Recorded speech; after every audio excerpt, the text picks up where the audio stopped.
Handa na ba ang inyong mga puso para sa isang kwentong yayanig sa inyong buong pagkatao? Muli na namang bumubukas ang ating aklat ng mga kwento at sa bawat pahina nito ay may luhang papatak at pusong muling mabubuo. Sinasabi nila na ang pinakamasakit na sugat ay nagmumula sa mga kamay na akala mo'y aalalay sa iyo habang buhay. Ang pinakamatinding lason ay nakatago sa pinakamatamis na halik.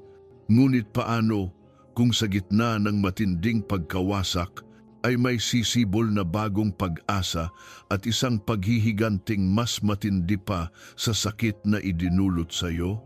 Halina't pakinggan natin ang kwento ni Dalisay. Nanginginig ang mga kamay ni Dalisay habang hawak ang maliit na puting bagay na magpapabago sa kanyang buong buhay, 2 guhit. 2 mapusyaw na pulang guhit na nagsasabing ang pangarap niya ay nagkaroon na ng katuparan. Buntis ako.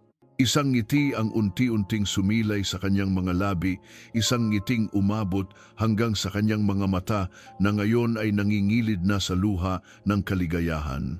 Hinaplos niya ang kanyang patag pa na tiyan at sa isip niya'y naririnig na niya ang maliliit na halakhak. Nakikita na niya ang maliliit na mga daliring hahawak sa kanyang kamay. Ang bunga nga pagmamahalan nila nilakan. Magiging tatay ka na, mahal ko, bulong niya sa hangin, puno ng pananabik. Inihanda niya ang lahat para sa isang perpektong gabi, isang espesyal na hapunan, mga kandilang nakasindi, at ang paboritong alak ni Lakan. Itinago niya ang pregnancy test sa isang maliit na kahon na ipapatong niya sa tabi ng plato ng kanyang asawa. Ito na ang magiging pinakamasayang gabi ng kanilang buhay. Ngunit lumipas ang 1 oras, 2, 3, at wala pa rin si Lakan. Ang init ng pagkain ay napalitan ng lamig. Ang ningas ng kandila ay dahan-dahang nauupos kasabay ng kanyang pananabik. Isang text message ang dumating mula kay Lakan. Sorry mahal, may emergency lang sa opisina. Uuwi na rin ako. Napabuntong hininga na lamang si Dalisay. Pinatay niya ang mga kandila at nagsimulang magligpit, ngunit isang pamilyar na tawa mula sa hardin ang pumukaw sa kanyang pansin. Tawa iyon ng kanyang pinsan na si Amihan at kasunod niyon ang boses ng kanyang asawa. Siguro ay sabay na silang umuwi mula sa opisina, naisip niya.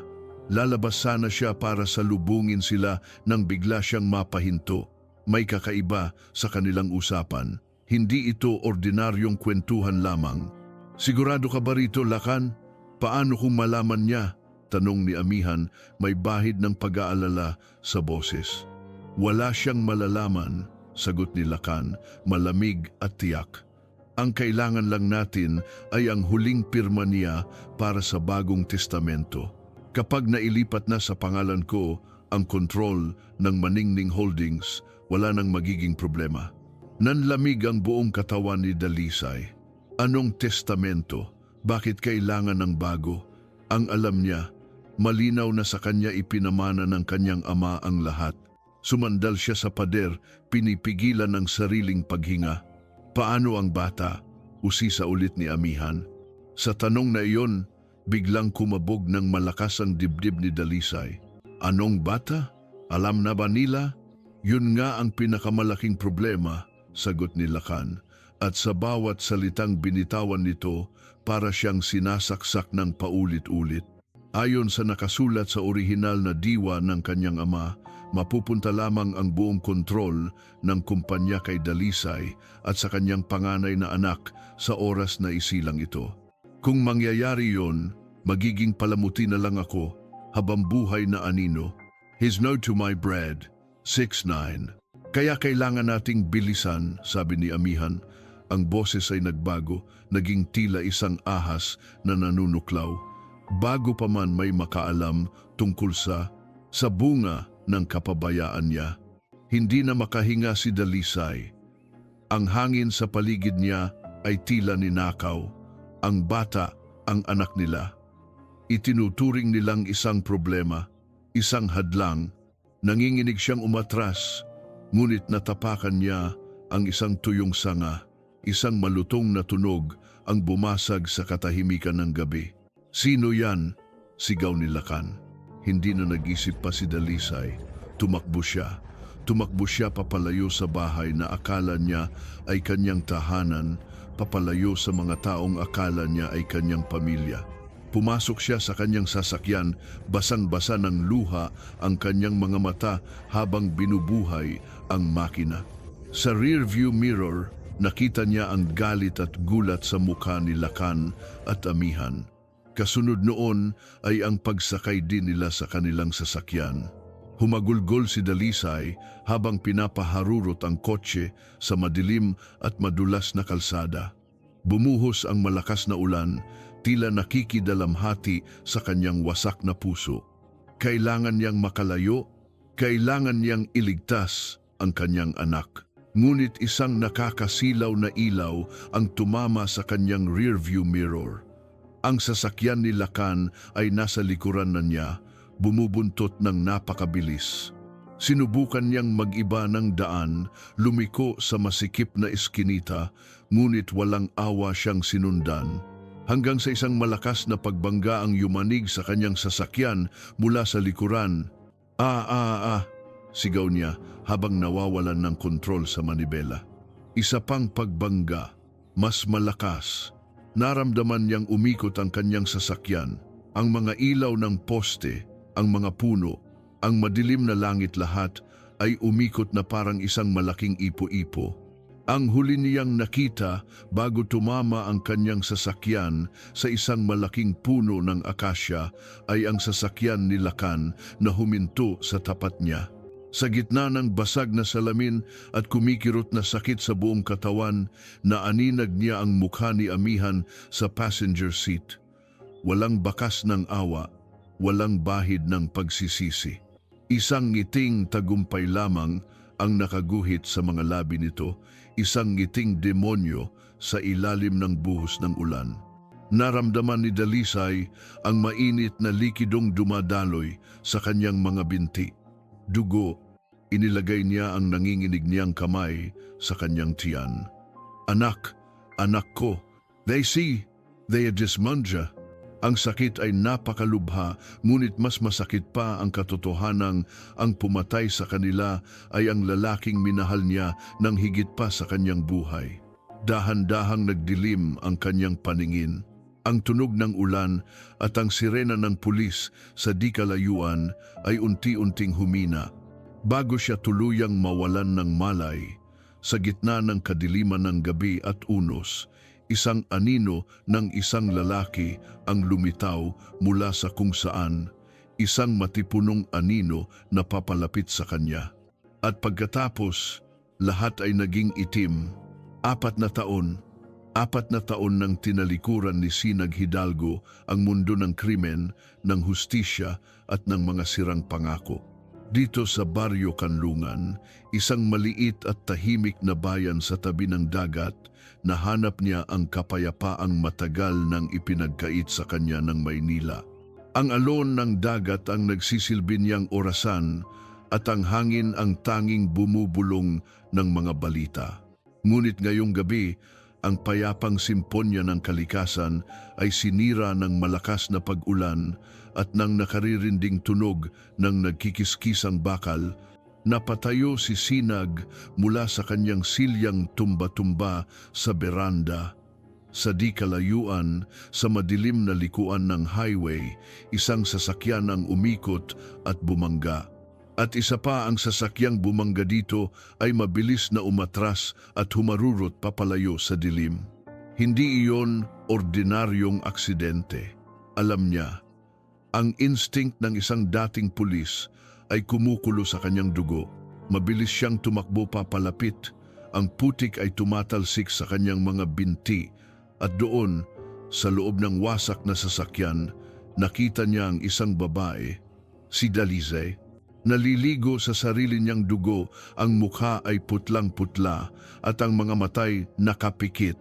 May isang bagay sa anyo nito, isang aura ng kawalan ng pag-asa na nagpaalala kay Sinag ng isang multo mula sa kanyang nakaraan.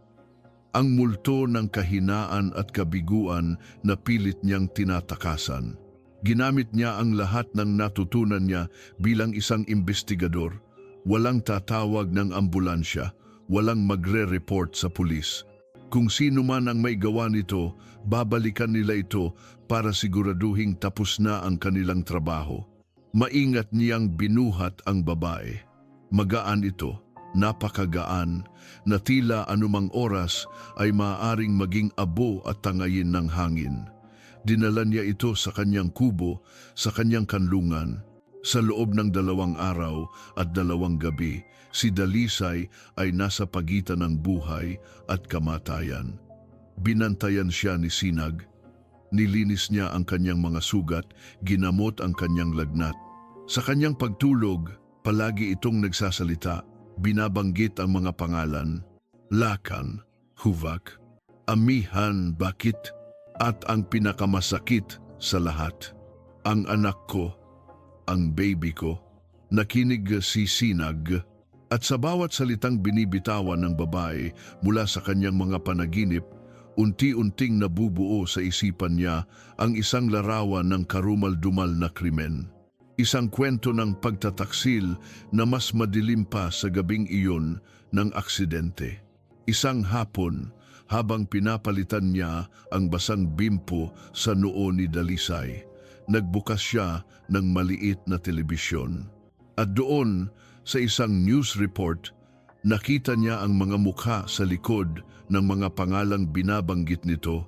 Patuloy pa rin ang pagluluksa ng tanyag na negosyanteng si Lakan Silang sa biglaang pagpanaw ng kanyang asawang si Dalisay Magdiwang Silang, sabi ng reporter. Ipinakita sa screen si Lakan, ang mukha ay puno ng kalungkutan habang inaalalayan ang umiiyak na si Amihan Sandoval, ang pinsan ng nasawi. Napatitig si Sinag sa telebisyon, pagkatapos ay sa natutulog na mukha ni Dalisay. Isang pagkamuhi ang umakyat sa kanyang lalamunan. Ang mga buwaya nagpapanggap na nagluluksa habang ang kanilang biktima ay nakahiga rito, lumalaban para sa kanyang buhay. Pinatay niya ang telebisyon. Sa 3 araw, nagmulat ng mga mata si Dalisay. Ang unang nakita niya ay ang kisameng gawa sa kahoy at ang sinag ng araw na tumatagos sa siwang ng bintana. Nasaan ako? Sinubukan niyang bumangon, ngunit isang matinding kirot ang naramdaman niya sa kanyang tiyan at sa kanyang buong katawan. Doon niya napansin ang lalaking nakaupo sa isang sulok, tahimik na nagmamasid sa kanya. "Sino ka?" tanong niya. Ang boses ay paos at mahina. "Sinag," simpleng sagot ng lalaki. "Nakita kita sa kalsada, inalagaan kita." Biglang nanlaki ang mga mata ni Dalisay. Hindi ang lalaki ang kanyang inaalala, hindi ang lugar na ito, kundi ang isang bagay na mas mahalaga pa sa sarili niyang buhay. Agad niyang hinawakan ang kanyang tiyan. Patag, walang laman. Ang koneksyon na nararamdaman niya noon, wala na. Tumingin siya kay Sinag, ang kanyang mga mata ay nagmamakaawa, naghahanap ng kasagutan, ngunit kasabay nito'y natatakot sa kung ano ang maririnig. Umiling si Sinag ng dahan-dahan, isang simpleng pagiling na bumasag sa natitirang piraso ng puso ni Dalisay. "Wala na," bulong ni Dalisay. "Wala na siya." At doon, isang sigaw ang kumawala mula sa kanyang lalamunan. Hindi isang sigaw ng pisikal na sakit, kundi isang sigaw ng kaluluwang pinatay. Humagulgol siya, isang pag-iyak na walang katapusan, puno ng sakit, panghihinayang at galit. Niyakap niya ang kanyang sarili, hinahanap ang init ng isang buhay na ninakaw sa kanya. Hinayaan lamang siya ni Sinag na ilabas ang lahat. Alam niya na walang salita ang makakapagpagaan sa ganoong uri ng sakit. Nang sa wakas ay maubos na ang kanyang luha, tanging mga hikbi na lamang ang natira. Tumingin siya sa bintana, Ang kanyang mga mata ay walang buhay, walang emosyon, tila isang manikang nabasag. Gusto mo bang malaman kung ano ang balita sa labas? Tanong ni Sinag sa mahinahong boses. Hindi sumagot si Dalisay. Para sa buong mundo, pagpapatuloy ni Sinag, patay ka na. Si Dalisay Magdiwang ay namatay sa isang malagim na aksidente. Dahan-dahang lumingon si Dalisay sa kanya. Inabot ni Sinag ang isang remote at muling binuksan ang telebisyon. Eksakto sa segment kung saan ipinapakita ang libing. Ang kanyang libing. Nakita niya ang kanyang larawan na napapalibutan ng mga puting bulaklak. Nakita niya si Lakan, nakasuot ng itim, umiiyak habang nagbibigay ng eulogy. At sa tabi nito, si Amihan nagpupunas ng mga peking luha. Ang asawa ko ay isang anghel, sabi ni Lakan sa telebisyon, ang boses ay nanginginig. Isang ilaw na maaga masyadong kinuha sa amin. Hindi ko alam kung paano ako magpapatuloy kung wala siya. Messiu, is that by?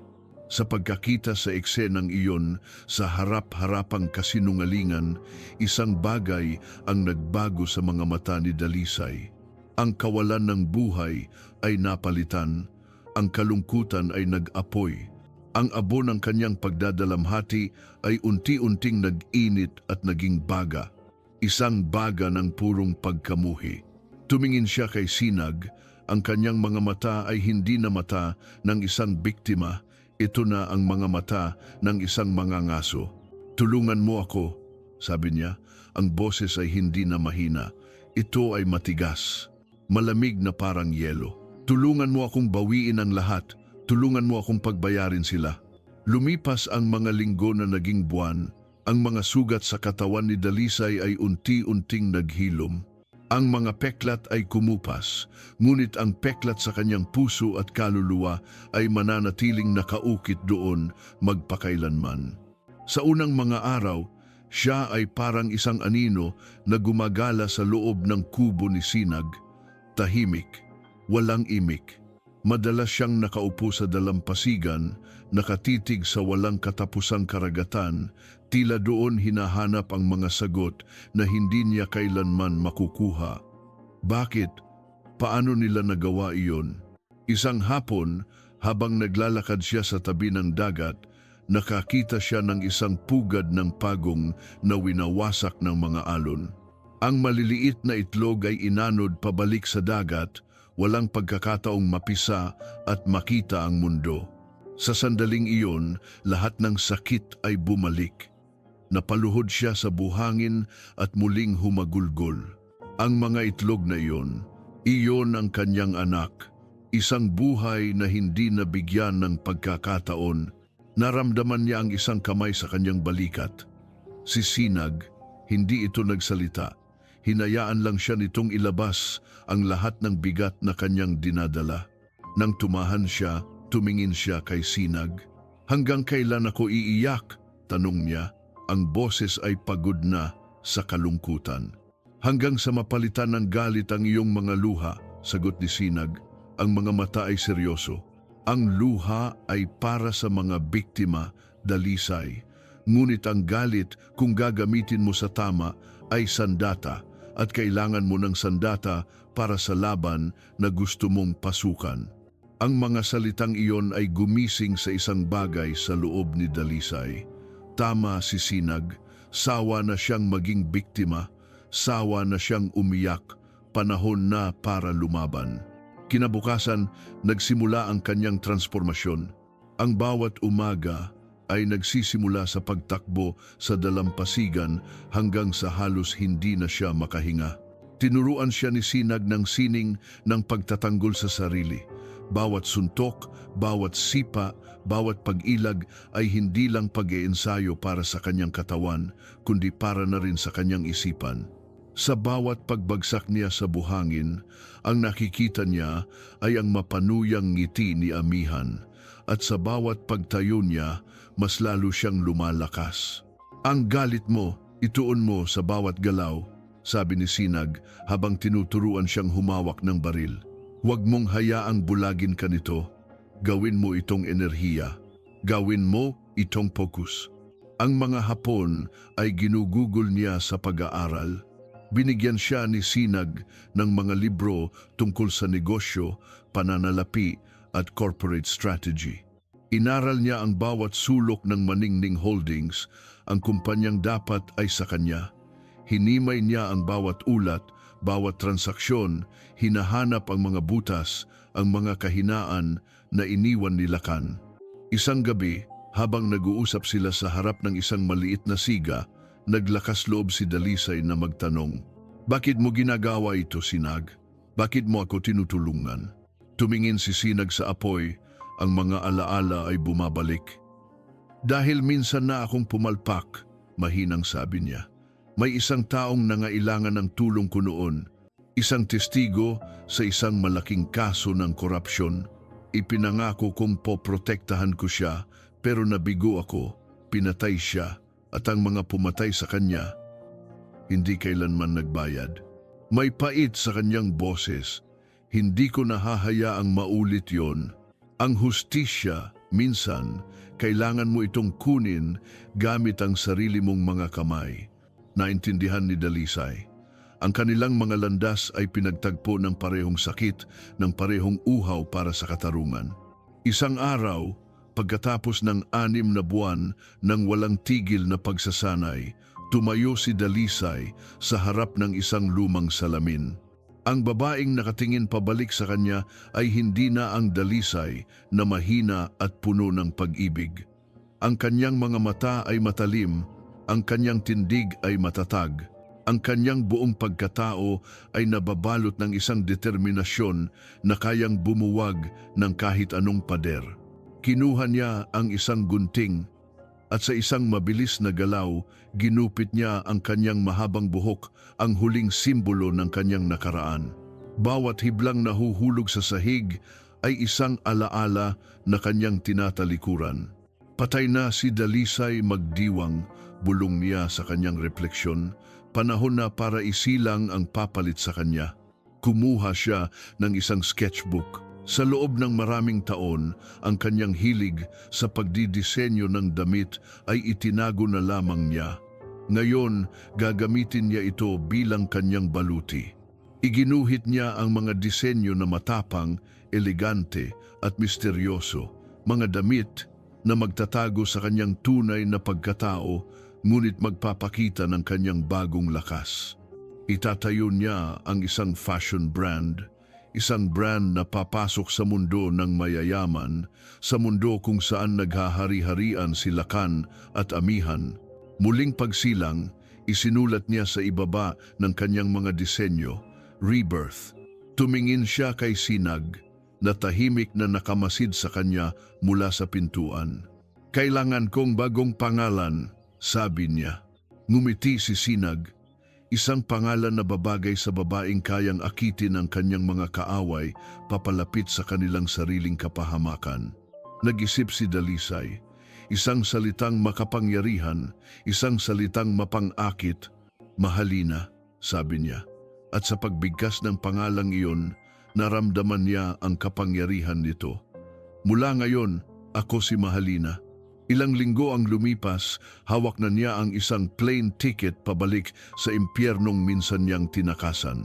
Nakasuot siya ng isang eleganteng itim na bestida, ang kanyang maikling buhok ay nagbibigay diin sa kanyang matalas na panga at ang kanyang mga mata ay nakatago sa likod ng isang mamahaling pares ng sunglasses. Bago siya umalis, humarap siya kay Sinag. "Mag-iingat ka," sabi nito. "Ang pugad ng mga ahas ay mapanganib. Natuto na akong manuklaw pabalik," sagot ni Dalisay. Isang malamig na ngiti ang gumuhit sa kanyang mga labi. Hinawakan niya ang kamay ni Sinag. "Salamat sa lahat." Tumango lamang ito.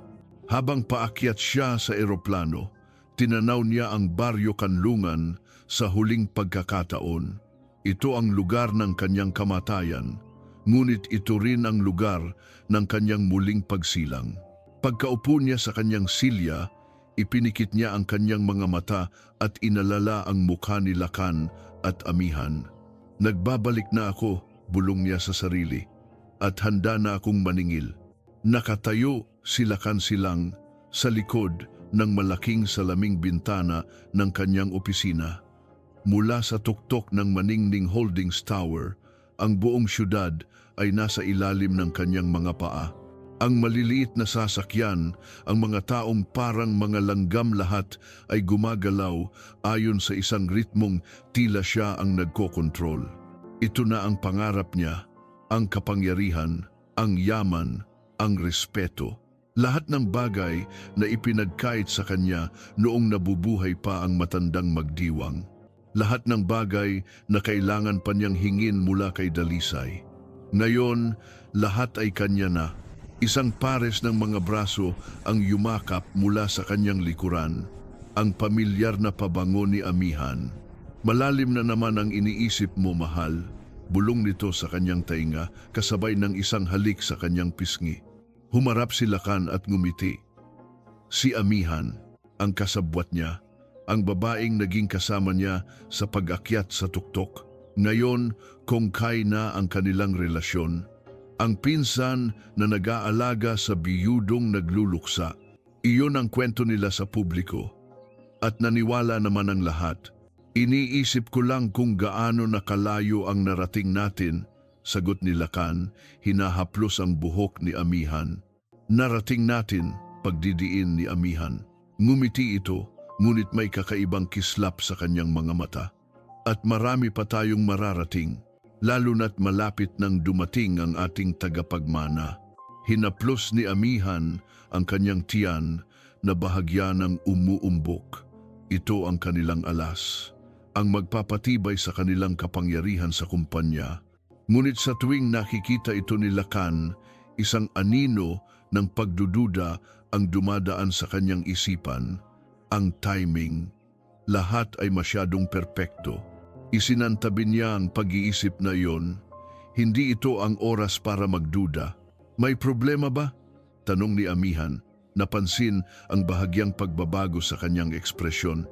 Wala, mabilis na sagot ni Lakan. Marami lang trabaho. Speaking of which, kailangan na nating maghanda para sa Starlight Gala mamayang gabi.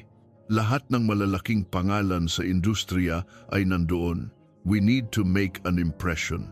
Ang Starlight Gala, ang pinakamalaking fashion event ng taon, at ngayong gabi, ang sentro ng atensyon ay hindi ang mga dati ng sikat na designer. Ang lahat ay nag-aabang sa isang bagong pangalan na gumagawa ng ingay sa buong Asya. Isang misteryosang designer na walang nakakaalam kung saan nanggaling. Ang pangalan niya, Mahalina. Dumating si Lakan sa gala na kasama si Amihan sa kanyang braso. Agad silang pinalibutan ng mga kamera at mga reporter. Ngunit ang mga mata ni Lakan ay naglilibot. Hinahanap ang babaeng pinag-uusapan ng lahat. At doon, sa gitna ng maraming tao, nakita niya ito. Nakatayo si Mahalina, suot ang isang simpleng itim na gown na bumabagay sa kanyang katawan.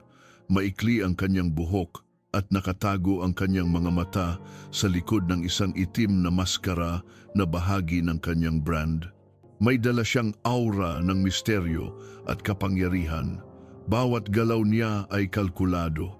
Bawat pagngiti niya sa mga kausap ay tila may mas malalim na kahulugan. Hindi maipaliwanag ni Lakan, ngunit may isang bagay sa babaeng iyon na tila humihila sa kanya. Isang pamilyar na pakiramdam na hindi niya maintindihan. Siya na ba yon? Tanong ni Amihan. Ang boses ay may bahid ng paghamak. Hindi naman kagandahan. Hindi pinansin ni Lakan ang sinabi ni Amihan. Naglakad siya papalapit.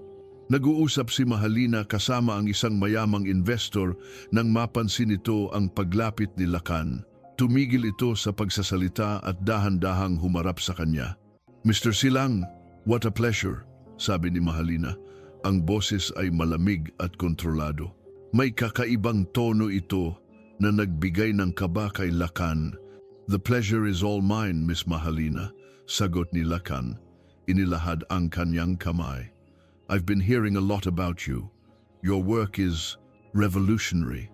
I aim to please, sabi ni Mahalina, tinatanggap ang kanyang kamay. Nang magdikit ang kanilang mga balat, isang tila kuryente ang gumapang sa braso ni Lakan. Napakapit siya ng bahagya, ang lambot ng kamay na iyon, ng pamilyar. Sobrang pamilyar. Tinitigan niya ang mga labi nito, ang hubog ng kanyang panga. May mga piraso ng alaala na pilit na nabubuo sa kanyang isipan, ngunit hindi niya ito mabuo ng husto. Actually, Mr. Silang, pagpapatuloy ni Mahalina, binabawi ang kanyang kamay. Isa kayo sa mga dahilan kung bakit ako naparito. Narinig ko na ang Maningning Holdings ay naghahanap ng bagong clothing line para i-acquire. I believe my brand, Muling Pagsilang, would be a perfect fit for your company's vision. Diretso, walang paligoy-ligoy. Humanga si Lakan sa kanyang katapangan. Is that so? Sabi ni Lakan, isang ngiti ang sumilay sa kanyang labi. I'm intrigued. Perhaps we can schedule a meeting to discuss your proposal. Of course, sagot ni Mahalina, inabutan siya nito ng isang calling card. My assistant will be in touch. Tumalikod na ito at naglakad palayo, iiwan si Lakan na nakatayo roon, hawak ang maliit na piraso ng karton. Bumalik siya sa tabi ni Amihan na ngayon ay masama na ang timpla ng mukha. Anong sabing babaeng yon? Inis na tanong ni Amihan. Business, simpleng sagot ni Lakan. Ang mga mata ay nakasunod pa rin sa papalayong figura ni Mahalina. Hindi niya maalis sa kanyang isipan ang pakiramdam na yon. Ang pangingilabot, ang deja vu. Para siyang nakakita ng isang multo. Isang magandang multo mula sa isang nakaraang buhay na pilit na niyang ibinaon sa limot. Hawak niya ang calling card. Mahalina. Sa ilalim nito, ang logo ng kanyang brand, isang ibon ng phoenix na umaahon mula sa abo, muling pagsilang. Isang malamig na kaba ang biglang gumapang sa kanyang likuran. Lakan, tawag ni Amihan. Napailing si Lakan, pilit na iwinawak siyang pakiramdam. Wala, halika na, marami pa tayong kailangang batiin. Ngunit habang naglalakad sila, hindi niya maiwasang lumingon pabalik. Sa kabilang dulo ng ballroom, nakita niyang bahagyang lumingon si Mahalina. At kahit may suot itong maskara, naramdaman ni Lakan na nakatitig ito ng diretso sa kanya. At sa isang saglit, sa ilalim ng mga ilaw ng chandelier, inakala niyang nakita niya ang isang ngiti sa mga labi nito. Isang ngiting nangangako at isang ngiting nagbabanta. Ang pagtapak muli sa loob ng Maningning Holdings Tower ay parang paglunok ng bubog. Bawat sulok ng gusaling ito ay may dalang alaala, mga masasayang alaala na ngayon ay nilason na ng katotohanan. Ang lobby kung saan una silang nagkita ni Lakan, ang elevator kung saan siya nito unang hinalikan, ang conference room kung saan proud na proud siyang pinakilala ng kanyang ama bilang tagapagmana. Ngayon, naglalakad siya sa mga pasilyong iyon bilang si Mahalina. Isang dayuhan, isang manlilinlang. Ang kanyang opisina, na strategic na inilagay sa parehong palapag ng kay Lakan, ay may tanawin ng buong syudad. Ngunit ang tanging tinitingnan niya ay ang pinto ng opisina ng CEO sa dulo ng pasilyo. Ang trono ng ahas. Ang unang hakbang ay alamin kung sino ang mga pinagkakatiwalaan niya. Paalala ni Sinag sa kanya sa telepono noong nakaraang gabi. Hanapin mo ang may hawak ng mga numero, ang may hawak ng pera, at alam na ni Dalisay kung sino iyon. Si Mr. Adriano, ang Chief Financial Officer. Isang matandang lalaki na naging loyalista ng kanyang ama, ngunit naging sunod-sunuran kay Lakan para mapanatili ang posisyon. Ang plano ay simple ngunit delikado. Kinabukasan, sadya siyang nag-abang malapit sa coffee station.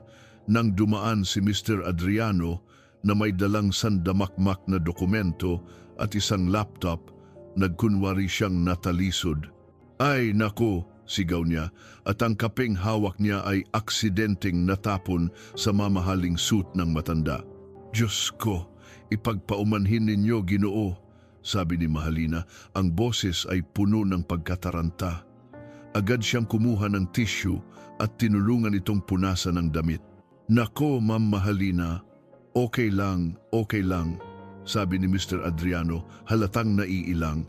Sa gitna ng komosyon, habang abala ang matanda sa kanyang nabasang damit, ang mga daliri ni Mahalina ay mabilis na kumilos. Inilagay niya ang isang maliit, halos hindi mapansing USB drive sa port ng laptop ni Mr. Adriano.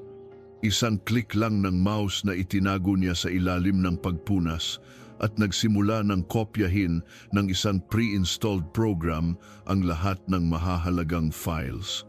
Hayaan ninyong bayaran ko ang pagpapa-dry clean, sir, sabi niya habang pasimpleng binubunot ang USB. Ang lahat ay nangyari sa loob lamang ng 10 segundo. Naku, hindi na kailangan, sabi ng matanda. Igigiit ko po, sabi ni Mahalina, ngumiti ng matamis. Isang ngiti na nagkukubli sa nanginginig niyang kalooban. Nang gabing iyon, sa kanyang apartment, isinaksak niya ang USB sa kanyang laptop. Agad siyang tumawag kay Sinag. Nakuha ko na, sabi niya, habang pinapadala ang mga encrypted files sa secure server ni Sinag. Good job, sagot ni Sinag mula sa kabilang linya. May narinig siyang mga mabilis na pagtipa sa keyboard. Teka, tinitingnan ko na.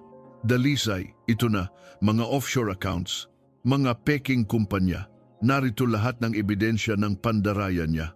Isang maliit na ngiti ng tagumpay ang sumilay sa labi ni Dalisay, ngunit agad din itong nawala. Hindi pa ito sapat. Kailangan ko ng isang bagay na sisira hindi lang sa kanya, kundi pati na rin sa kanila ni Amihan. Ang sunod na hakbang ay mas mapanganib. Ang pagpasok sa opisina ni Lacan, ginamit niyang dahilan ang isang design proposal. Kumatok siya sa pinto at pinapasok naman siya. Habang ipinapaliwanag niya ang mga detalye, ang kanyang mga mata ay palihim na naglilibot. Hinahanap ang mga kamera, ang safe, ang anumang kahina-hinala. Mukhang maganda ang iyong mga ideya, Mahalina, sabi ni Lacan, nakasandal sa kanyang upuan. Tinititigan siya sa paraang nagbibigay sa kanya ng pangingilabot. May talino ka at may tapang. Kailangan iyon sa mundong ito, hindi ba, Mr. Silang? Sagot niya, hindi nagpapatinag sa mga titig nito. Sa gitna ng kanilang pag-uusap, biglang pumasok si Amihan na hindi man lang kumakatok. Kitang-kita ang iritasyon sa mukha nito nang makita si Mahalina doon. Mahal, may meeting tayo sa board in 5 minutes, sabi ni Amihan. Ang diin ay nasa salitang mahal. Mamaya na, Amihan. May mahalaga kaming pinag-uusapan ni Miss Mahalina, sagot ni Lacan, tila naiinis sa interrupsyon. Ngumiti si Mahalina. Ito na ang pagkakataon niya. Ay naku, nakakaabala na yata ako, sabi niya. Tuma tayo. Perhaps we can continue this over dinner, Lacan, para mas detalyado nating mapag-usapan. Sinadya niyang gamitin ang unang pangalan nito. Nakita ni Dalisay ang pagigting ng panga ni Amihan. Ang mga kuko nito ay bumaon sa palad. Ngumisi si Lacan. I would like that. Nang palabas na si Mahalina ng opisina, narinig niya ang simula ng pagtatalo ng dalawa sa loob. Isinara niya ang pinto at isang malamig na ngiti ang gumuhit sa kanyang mga labi. Ang lason ay nagsisimula ng kumalat. Naglakad siya papunta sa restroom para maghilamos at pakalmahin ang sarili. Habang nakatitig siya sa kanyang refleksyon sa salamin, bumukas ang pinto. Si Amihan. Naglakad ito papalapit. Ang bawat hakbang ay mabigat hanggang sa tumayo ito sa kanyang tabi. Nagtama ang kanilang mga mata sa salamin. Ang dating matamis na mukha ni Amihan ay napalitan ng isang mapanganib na anyo. Ano ba talaga ang kailangan mo kay Lacan? Tanong ni Amihan. Ang boses ay mahina ngunit puno ng pagbabanta. Huminga ng malalim si Mahalina bago dahan-dahang humarap dito. Tinaasan niya ito ng kilay, isang mapanghamong ngiti ang dahan-dahang gumuhit sa kanyang mga labi. Kung ano ang nararapat sa akin, sagot niya. Ang bawat salita ay may dalang bigat at lihim na kahulugan. Ang baryo Kanlungan ay tahimik, masyadong tahimik para kay Sinag.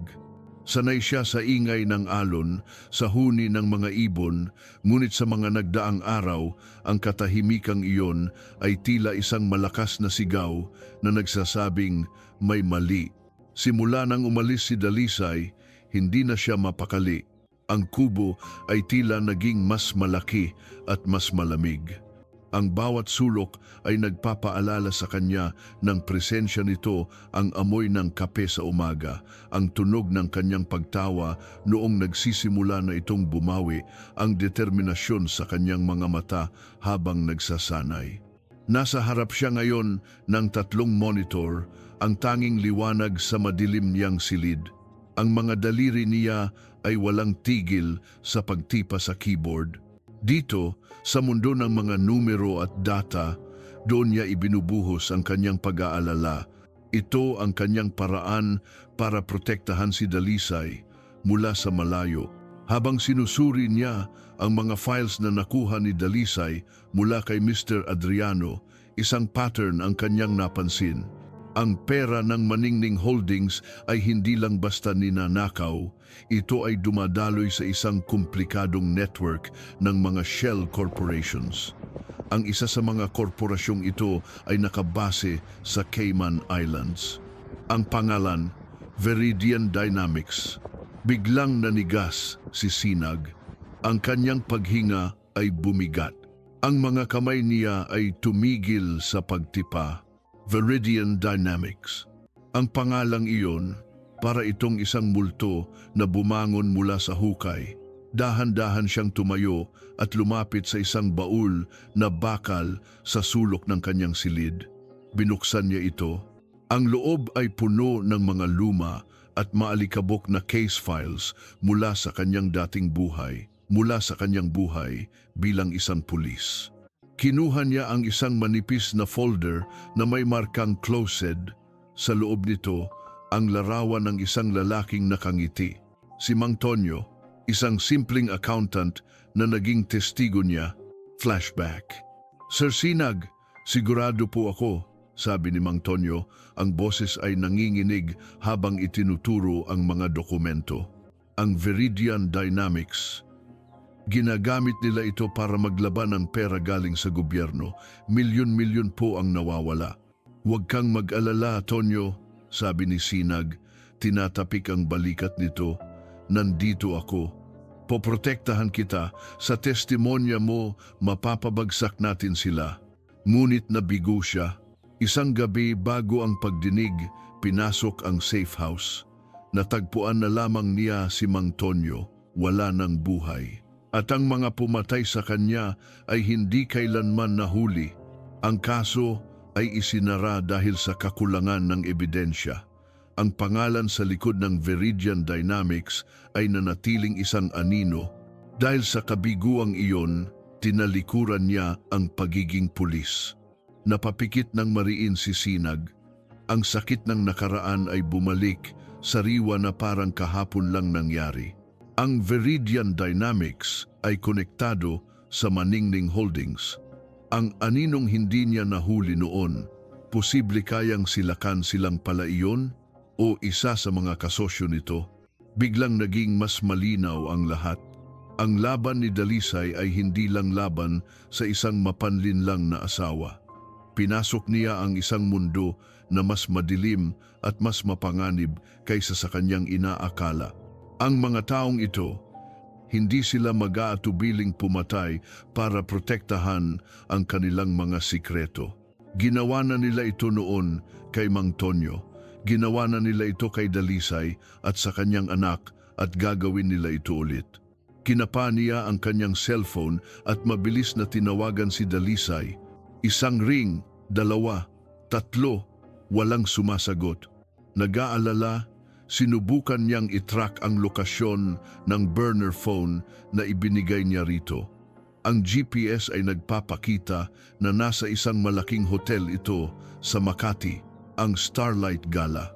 "Damn it, Dalisay, sagutin mo," bulong niya sa sarili. Ang kanyang boses ay puno ng pag-aalala.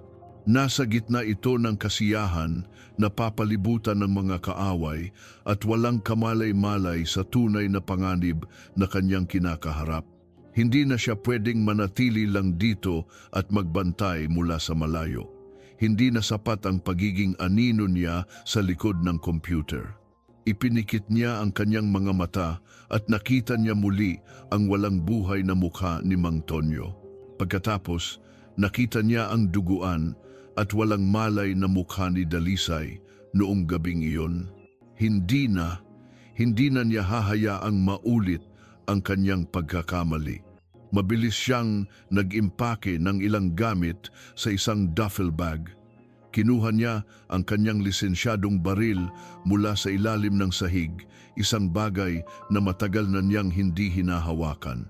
Kinabukasan, pagsikat ng araw, nasa unang biyahe na siya ng bus papuntang Maynila. Habang tinatahak ng bus ang highway, nakatingin lamang si Sinag sa bintana, ngunit hindi ang mga tanawin ang kanyang nakikita. Ang nakikita niya ay ang mukha ni Dalisay. "Hindi kita pababayaan," bulong niya sa hangin. "This time, I will not fail." Kailangan niyang makarating doon bago pa mahuli ang lahat. Kailangan niyang protektahan si Dalisay, kahit pa mga hulugan ito na kailangan niyang harapin ang mga multo ng kanyang sariling nakaraan. Ang mga sumunod na linggo ay naging isang tahimik na digmaan sa pagitan ni Mahalina at Amihan, isang digmaan na walang sigawan, walang pisikal na sakitan, ngunit bawat ngiti ay may kasamang patalim at bawat papuri ay may bahid ng lason. Para kay Amihan, si Mahalina ay isang salot, isang anay na unti-unting sumisira sa pundasyon ng lahat ng pinaghirapan niya. Ang atensyon ni Lakan na dati ay nasa kanya lamang, ngayon ay nahahati na. Sa bawat meeting, sa bawat pag-uusap, palaging hinahanap ng mga mata ni Lakan si Mahalina. At iyon ay isang bagay na hindi kayang tiisin ni Amihan. "Sino ba talaga siya, Lakan?"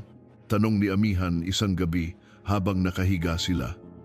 Walang nakakaalam kung saan siya galing. Para siyang isang kabute na bigla na lang sumulpot. "Ang mahalaga ay magaling siya sa kanyang ginagawa," sagot ni Lakan. "Ang mga mata ay nakapikit na at magpapasok siya ng malaking pera sa kumpanya. Yun ang importante. Is this all grade to his sixth way?" Ngunit para kay Amihan, hindi pera ang importante, kapangyarihan, seguridad, at nararamdaman niyang parehong nanganganib ang mga iyon dahil kay Mahalina. Kumuha siya ng isang private investigator. "Alamin mo ang lahat tungkol sa babaeng yan," utos niya. "Bawat sikreto, bawat baho, lahat." Ngunit makalipas ang isang linggo, bumalik ang investigador na walang dala. Ang background ni Mahalina ay malinis, masyadong malinis. Walang record ng kapanganakan, walang lumang address, walang pamilya. Para siyang isang multo na nagkaroon ng katawang tao isang taon na ang nakalipas. Ang lahat ng impormasyon ay nagsimula lang nang itatag niya ang kanyang brand. Mas lalo lamang itong nagpatindi sa hinala ni Amihan.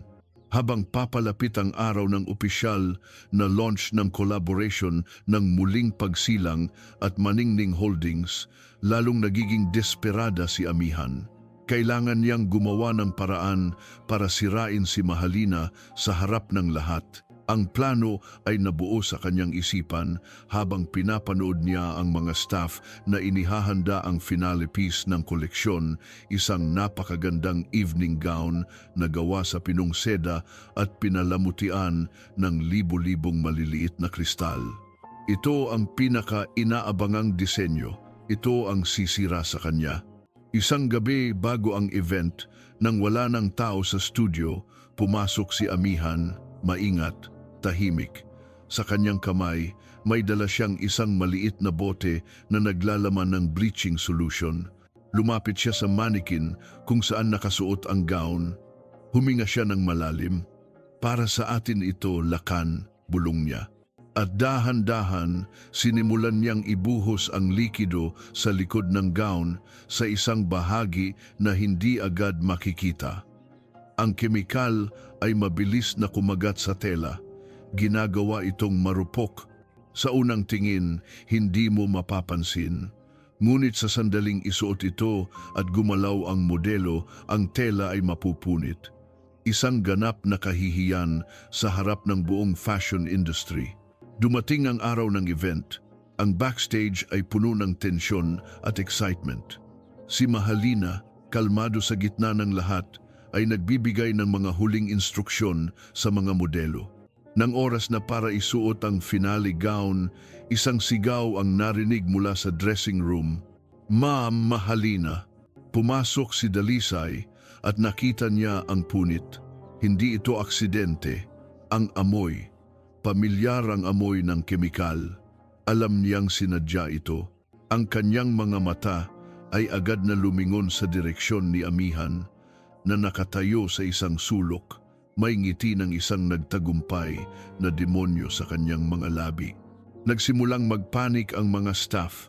10 minuto na lang bago lumabas ang huling modelo. Anong gagawin natin? Tapos na tayo, sabi ng isang assistant. Ngunit hindi natinag si Mahalina. Ang galit na kumukulo sa loob niya ay ginawa niyang yelo, malamig, tiyak. Tumingin siya sa salamin at nagtama ang kanilang mga mata ni Amihan. Nakita ni Dalisay ang pag-asa sa mga mata ng kanyang pinsan, ang pag-asang masaksihan ang kanyang pagbagsak. Hindi niya ibibigay ang satisfaksyong iyon. Bigyan niyo ako ng gunting, sinulid, at lahat ng natirang kristal, utos niya sa malamig na boses.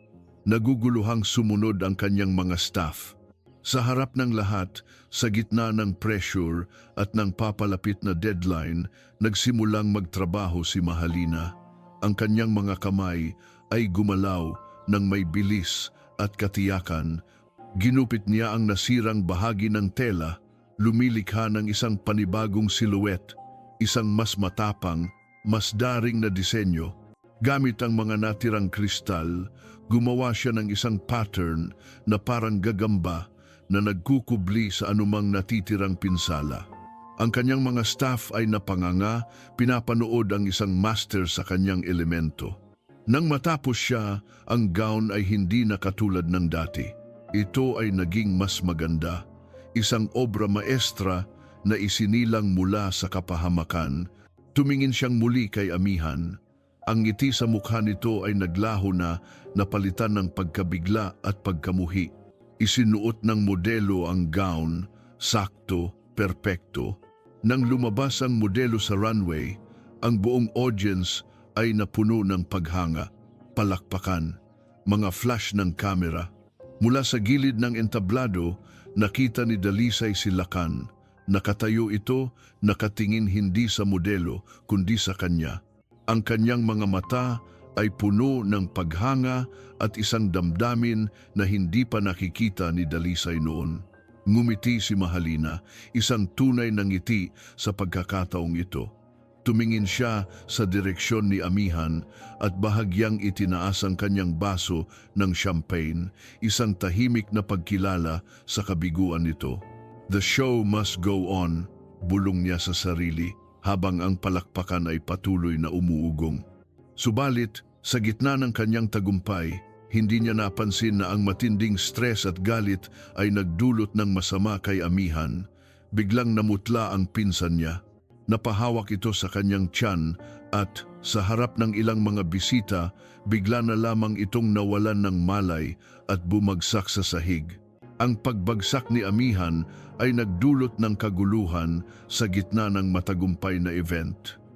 Agad na tumakbo si Lakan patungo sa kanya, ang mukha ay puno ng pag-aalala.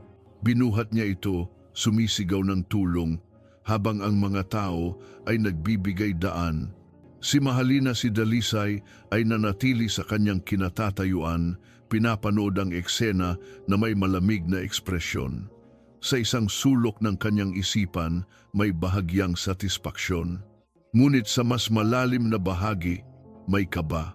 Ano man ang mangyari kay Amihan, makakaapekto ito sa kanyang mga plano. Isinugod sa pinakamalapit na ospital si Miss Sandoval, bulong ng isa sa mga organizer. Tumango lang si Mahalina. Ang gabi niya ay hindi pa tapos. Pinuntahan niya ang mga investors, ang mga press at ngumiti. Ipinagpatuloy niya ang kanyang papel bilang ang mahusay at hindi matinag na designer. Ngunit ang kanyang isipan ay nasa ospital. Sa emergency room, hindi mapakali si Lacan.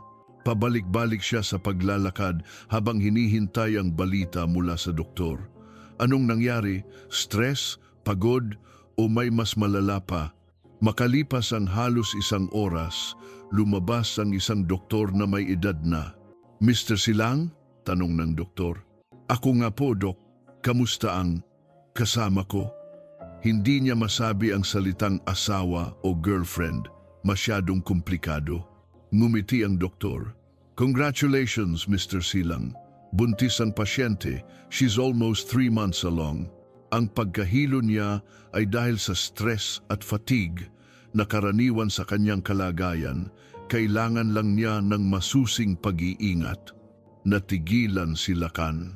Buntis, ang balita ay dapat maging masaya, ngunit isang malamig na pakiramdam ang gumapang sa kanyang buong katawan. 3 months, ang bilang ay umikot-ikot sa kanyang isipan. We need to be extra careful. Pagpapatuloy ng doktor, hindi napapansin ang pagbabago sa reaksyon ni Lacan. Mukhang maselan ang pagbubuntis ni Ma'am Amihan tulad ng dati. Biglang napataas ng tingin si Lacan. Ang kanyang puso ay nagsimulang kumabog ng mabilis. Dati? Tanong niya. Ang boses ay bahagyang nanginginig. Anong? Dati?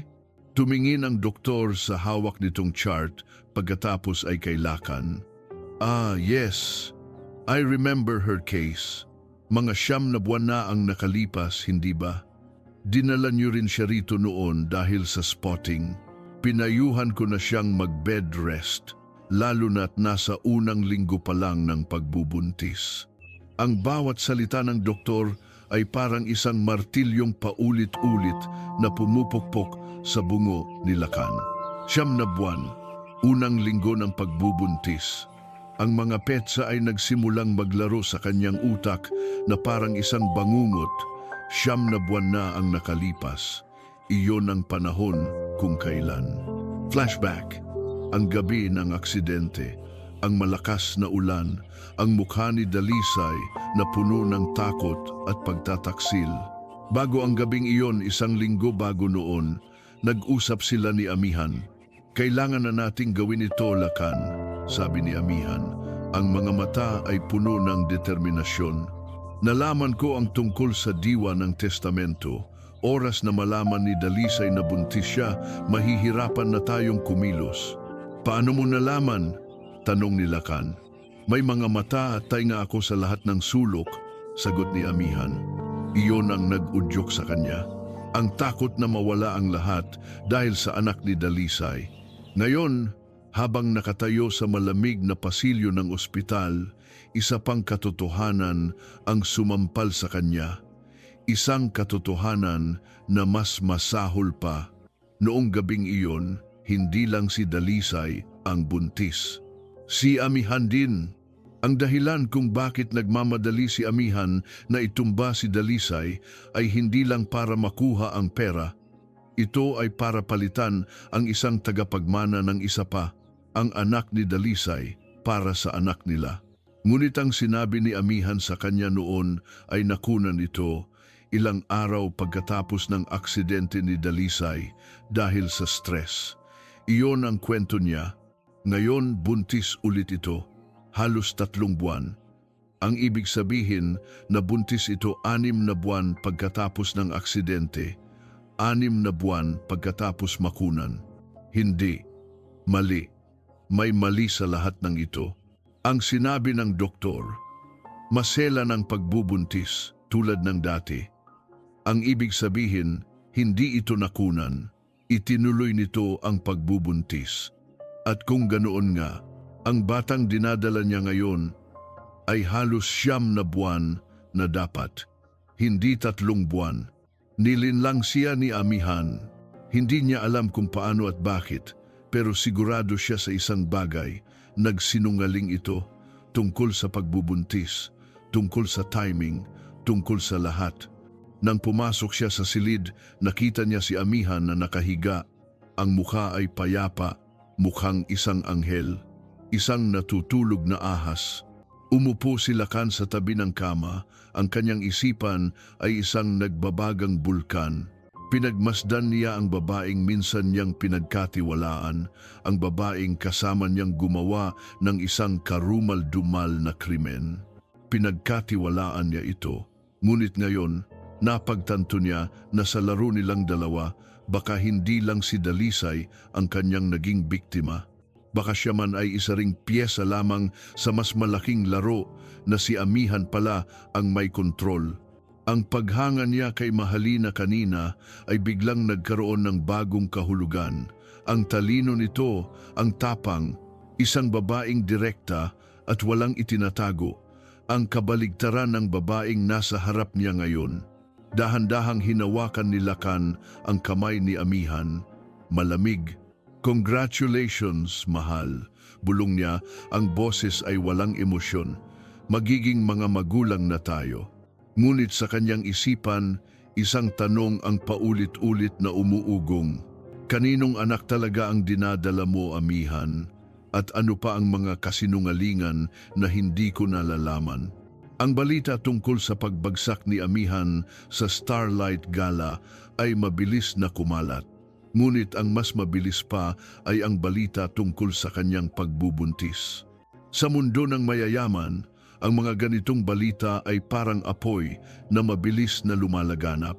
Para kay Dalisay, ito ay isang oportunidad, isang butas sa baluti ng kanyang mga kalaban. Alam niya na ang pagbubuntis ni amihan ay ang pinakamalaking sikreto nito at ngayon ito ang magiging mitsa ng kanilang pagbagsak.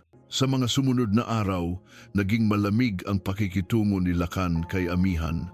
Ang mga tawag nito ay bihira, ang mga ngiti nito ay pilit, at ang mga tanong nito tungkol sa kanyang pagbubuntis ay nagiging mas detalyado at mas hinala.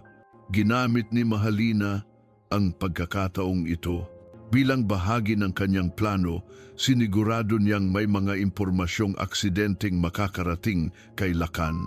Mga ulat tungkol sa maliit na halaga ng pera na nilabas ni amihan mula sa mga pondo ng kumpanya para sa kanyang personal na gastusin, isang bagay na dating ipinagwawalang bahala ni Lakan, ngunit ngayon ay tiningnan niya bilang isa pang patunay ng panlilinlang. Isang hapon, sa opisina ni Lakan, narinig niya ang malakas na sigawan. Si amihan, nagtatalo sila tungkol sa pera at kasunod noon ay ang pagbubuntis. "Paano mo nagawa iyon, amihan?" Rinig ni Mahalina ang galit sa boses ni Lakan. "Ang anak ko, nagsinungaling ka tungkol sa pagbubuntis mo noon. Para sa atin iyon," depensa ni amihan, "para mailigtas ang lahat. Dahil kung hindi, wala na tayo ngayon, kanya na ang lahat." Ngumiti si Mahalina sa labas ng opisina. Ang kanyang lason ay epektibo. Habang nagaganap ang mga pangyayaring iyon, isang tawag ang kanyang natanggap mula sa isang hindi pamilyar na numero. "Mahalina." Boses ni Sinag. "Sinag, nasaan ka?" tanong niya. Ang kanyang puso ay biglang kumabog ng mabilis. "Nasa Maynila ako," sagot nito. "Kailangan nating magkita. May natuklasan ako na mas delikado pa sa iniisip mo. May koneksyon ang mga silang sa mga taong pinagbabayarang pumatay." Nagkasundo silang magkita sa isang liblib na coffee shop malayo sa sentro ng syudad. Nang makita niya si Sinag, tila bumalik siya sa baryo Kanlungan. Ang kanyang presensya ay nagdulot ng isang pakiramdam ng seguridad at kapayapaan na matagal na niyang hindi naramdaman. Nagtama ang kanilang mga mata at sa sandaling iyon, ang lahat ng panggagaya at pagtatago ay nawala. Siya ay si Dalisay muli. Anong nangyayari? Tanong niya pagkaupo nila. Ikinuwento ni Sinag ang kanyang natuklasan tungkol sa Viridian Dynamics at ang koneksyon nito sa Maningning Holdings. Ang kwento ni Mang Tonyo, ang pagpatay. Ang mga taong pumatay kay Mang Tonyo, sila rin ang posibleng nasa likod ng nangyari sa iyo, Dalisay, sabi ni Sinag. Ang kanyang boses ay seryoso at puno ng babala. Hindi lang pera ang habol nila. Nais nilang burahin ang lahat ng koneksyon sa mga transaksyon na iyon. Nanlamig ang buong katawan ni Dalisay. Ang kanyang planong maghiganti ay lumalim. Hindi lang ito tungkol sa Lakan at Amihan. Ito ay isang mas malaking labanan.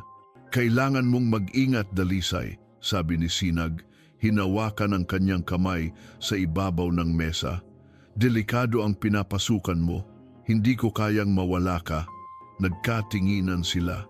Sa mga mata ni Sinag, nakita ni Dalisay ang pag-aalala, ang takot, at ang isang damdaming hindi niya lubos na maintindihan, ngunit nagbigay ng kakaibang init sa kanyang puso.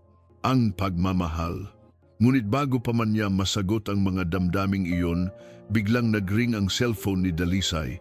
Isang text message mula kay Lakan. "Dinner tonight? My place, just us." Binitawan niya ang kamay ni Sinag. Ang kanyang mga mata ay muling naging matalim. "Kailangan kong puntahan iyon," sabi niya. "Ano?" tanong ni Sinag na bigla. "Hindi, delikado iyan, Dalisay, lalo na't nagsisimula na siyang maghinala." "Ito ang susi," sagot niya. "Ang huling saksak sa kanilang relasyon. Kailangan kong ilabas ang lahat ng impormasyon at kailangan kong gawin iyon sa tamang oras, sa tamang lugar." Tumayo siya, handa nang umalis. "Dalisay," tawag ni Sinak, ngunit tumalikot na ito. Nang gabing iyon, matapos ang isang nakakapagod na araw ng pagtatrabaho at paghahanap ng mga ebidensya, nasa apartment ni Lakan si Mahalina. Ang hapunan ay simple ngunit elegante. Ang ilaw ay madilim at ang musika ay mahina. Ngunit ang tensyon sa pagitan nila ay halos mahawakan. Ikinuwento ni Lakan ang tungkol sa pagtatalo nila ni Amihan, ang kanyang pagdududa, ang kanyang pakiramdam na niloloko siya. "Para akong isang tanga, Mahalina," sabi ni Lakan. Kinuha ang kanyang kamay sa ibabaw ng mesa. "Ibinigay ko ang lahat sa kanila, ang tiwala ko, ang pangalan ko, ang lahat." Hinayaan ni Dalisay na hawakan niya ang kanyang kamay. Ang bawat sentimetro ng kanyang balat ay nanginginig sa pagkamuhi, ngunit hindi niya ipinahalata. Ito ay bahagi ng plano. "Ang tiwala ay isang bagay na mahirap ibigay, Lakan," sabi niya. Ang boses ay malambing, ngunit may nakatagong kahulugan. "At mas mahirap bawiin kapag nasira." Ang mga mata ni Lakan ay nakatitig sa kanya, puno ng halo-halong emosyon, pagnanasa, pagtataksil at isang bahagyang pag-asa. "Ikaw lang ang nakakaintindi sa akin," bulong ni Lakan, at dahan-dahan itinayo niya ang sarili at lumapit papalapit kay Mahalina. "Ang amoy ng alak ay malakas. Ikaw lang ang nakikita ko. Is well-being, is set to life." Mula sa kabilang kalsada, sa loob ng isang madilim at walang markang sasakyan, pinanood ni Sinag ang bintana ng penthouse unit ni Lakan Silang. Isang anino lamang ang nakikita niya, ngunit alam niyang si Dalisay iyon. At kasama nito ang anino ng lalaking halos pumatay sa kanya. Ang bawat minuto na lumilipas ay parang isang oras. Ang bawat pagtawa na ini-imagine niya mula sa loob ay parang isang saksak sa kanyang dibdib. Bakit niya hinayaang pumunta ito doon ng mag-isa? "Tiwalang nasira," iyon ang sinabi niya. Ngunit habang nakaupo siya rito sa dilim, hindi niya maiwasang isipin kung kaninong tiwala ba talaga ang nasisira. Ang tiwala ba ni Lakan kay Amihan o ang tiwala niya kay Dalisay na hindi ito malulunod sa sarili nitong laro. Nang una niya itong makita sa coffee shop kanina, nakita niya ulit ang babaeng inalagaan niya sa baryo Kanlungan. Ang Dalisay na mahina ngunit puno ng determinasyon. Ngunit nang matanggap nito ang text mula kay Lakan, biglang bumalik ang maskara. Ang malamig, kalkulado at hindi matinag na si Mahalina. At iyon ang kinatatakutan niya. Na baka sa sobrang pagganap nito bilang si Mahalina, makalimutan na niya kung sino si Dalisay. Na baka ang paghihiganti ay tuluyan ng lamunin ng babaeng minamahal niya. Oo, minamahal niya. Inamin na niya sa sarili niya habang naglalakbay papuntang Maynila. Hindi lang ito tungkol sa hustisya. Hindi na lang ito tungkol sa pagbabayad sa kanyang mga nakaraang pagkakamali. Ito ay tungkol kay Dalisay. Sa wakas, makalipas ang halos 2 oras, bumukas ang pinto ng gusali. Lumabas si Dalisay, naglalakad ng mag-isa, ang kanyang tindig ay matatag. Sinundan niya ito ng tingin hanggang sa makasakay ito sa taxi. Pinaandar niya ang kanyang sasakyan at sinundan ang taxi. Nang huminto ito sa tapat ng apartment building ni Dalisay, ipinarada niya ang kanyang sasakyan sa isang madilim na sulok at hinintay siya. Pagpasok ni Dalisay sa kanyang apartment, isinara niya ang pinto at sumandal dito. Huminga siya ng malalim, pilit na iwinawaksi ang pakiramdam ng mga kamay ni Lakan sa kanyang balat. Ang pagkamuhi ay nandoon pa rin, ngunit kasabay nito ay ang matinding pagod. Paano mo na Chiziyong? Isang boses mula sa dilim ang nagpatindig ng kanyang mga balahibo. Bumukas ang ilaw, nakatayo si Sinag sa gitna ng kanyang sala, ang mukha ay seryoso, ang mga mata ay nagliliyab. Sinag, anong ginagawa mo rito? Paano ka nakapasok? Gulat na tanong ni Dalisay. May mga paraan ako, malamig na sagot nito. Pero hindi iyon ang tanong. Ang tanong ay, anong nangyari doon? Pinabayaan mo bang hawakan ka ng demonyong iyon? Ang akusasyon sa boses ni Sinag ay tumama kay Dalisay na parang isang sampal. Ang pagod niya ay biglang napalitan ng inis. Ginagawa ko ang kailangan kong gawin, sagot niya, ang boses ay tumataas. Ginagawa ko ang plano. Anong plano, Dalisay? Sigaw ni Sinag, lumalapit sa kanya. Ang plano ba ay hayaan siyang akitin ka? Ang plano ba ay kalimutan kung sino ang kaaway? Huwag mong sabihin na nawawala ka na sa plano mo. Ang mga salita ay tumagos ng malalim.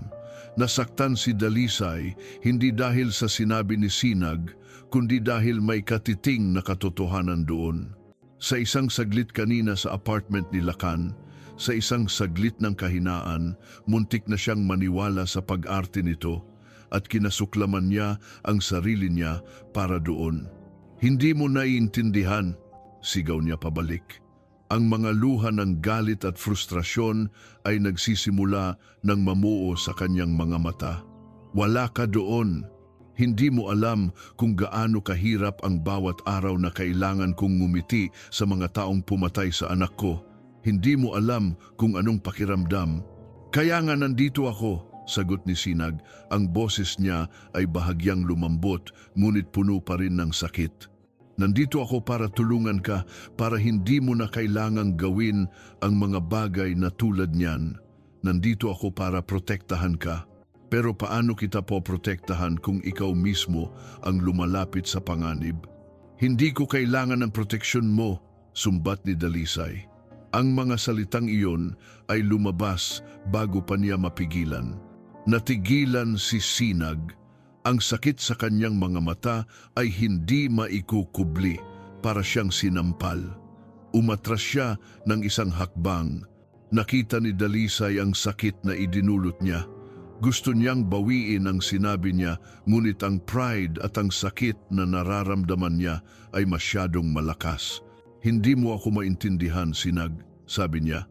Ang boses ay naging isang desperadong bulong. Ang laban na ito, sa akin ito, Ako lang ang pwedeng tumapos nito. Tinitigan siya ni Sinag ng matagal, ang kanyang mukha ay isang maskara ng pagkadismaya. Tumango siya ng dahan-dahan. Kung iyan ang gusto mo, sabi niya sa mahinang boses. Huminga siya ng malalim at nang muli siyang magsalita, ang init sa kanyang boses ay wala na. Napalitan ito ng isang malamig na distansya. Gagawin ko pa rin ang trabaho ko, poprotektahan pa rin kita, pero gagawin ko iyon mula sa malayo dahil malinaw na hindi mo kailangan ang tulong ko. Isang huling masakit na tingin ang ibinigay niya kay Dalisay bago siya tumalikod at naglakad palabas ng pinto, isinasara ito ng marahan sa kanyang pag-alis. Ang tunog ng pagsara ng pinto ay umalingaw-ngaw sa tahimik na apartment. Naiwan si Dalisay na mag-isa, nakatayo sa gitna ng sala. Ang galit niya ay biglang nawala, napalitan ng isang nakakabinging pagsisisi. Hinabol niya ang pinto, binuksan ito. Sinag, ngunit wala na ito. Ang pasilyo ay walang tao.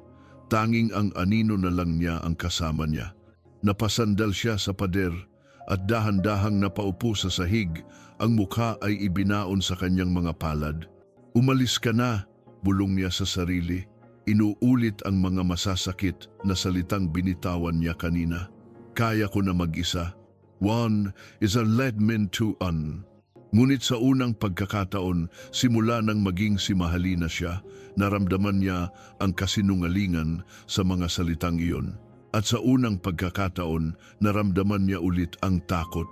Ang katahimikan na iniwan ni Sinag ay mas mabigat kaysa sa anumang sigaw.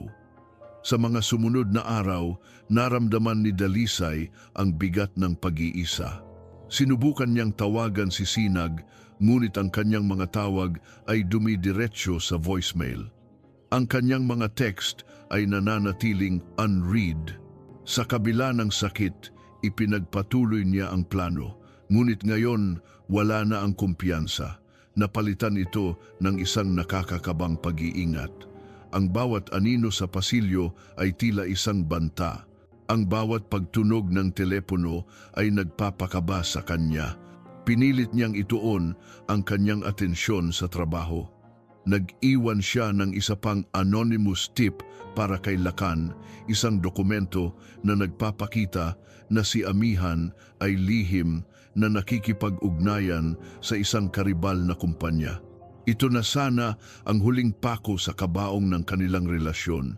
Inaasahan niyang magdudulot ito ng isang malaking away na magbubunyag ng lahat. Ngunit ang reaksyon ni Lakan ay hindi tulad ng kanyang inaasahan. Walang away, walang sigawan, tanging isang nakakabinging katahimikan. Samantala, si Lakan, pagkatapos ng gabing iyon kasama si Mahalina, ay hindi na ang dating Lakan. Ang pagtanggi sa kanya ng dalaga, kahit gaano pa ito kagalang-galang, ay nag-iwan ng isang malaking katanungan sa kanyang isipan. Bakit?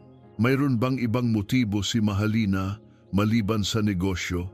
Ang pagdududa na dating nakatuon lamang kay Amihan ay ngayon ay kumalat na rin patungo kay Mahalina.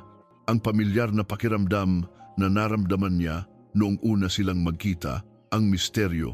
Sa likod ng pagkatao nito, lahat ay bumalik. Gusto kong alamin mo ang lahat tungkol sa kanya. Utos ni Lakan sa kanyang pinagkakatiwalaang security head. Hindi lang ang mga record sa Pilipinas. Hanapin mo ang pinanggalingan niya kahit sa ang sulok ng mundo.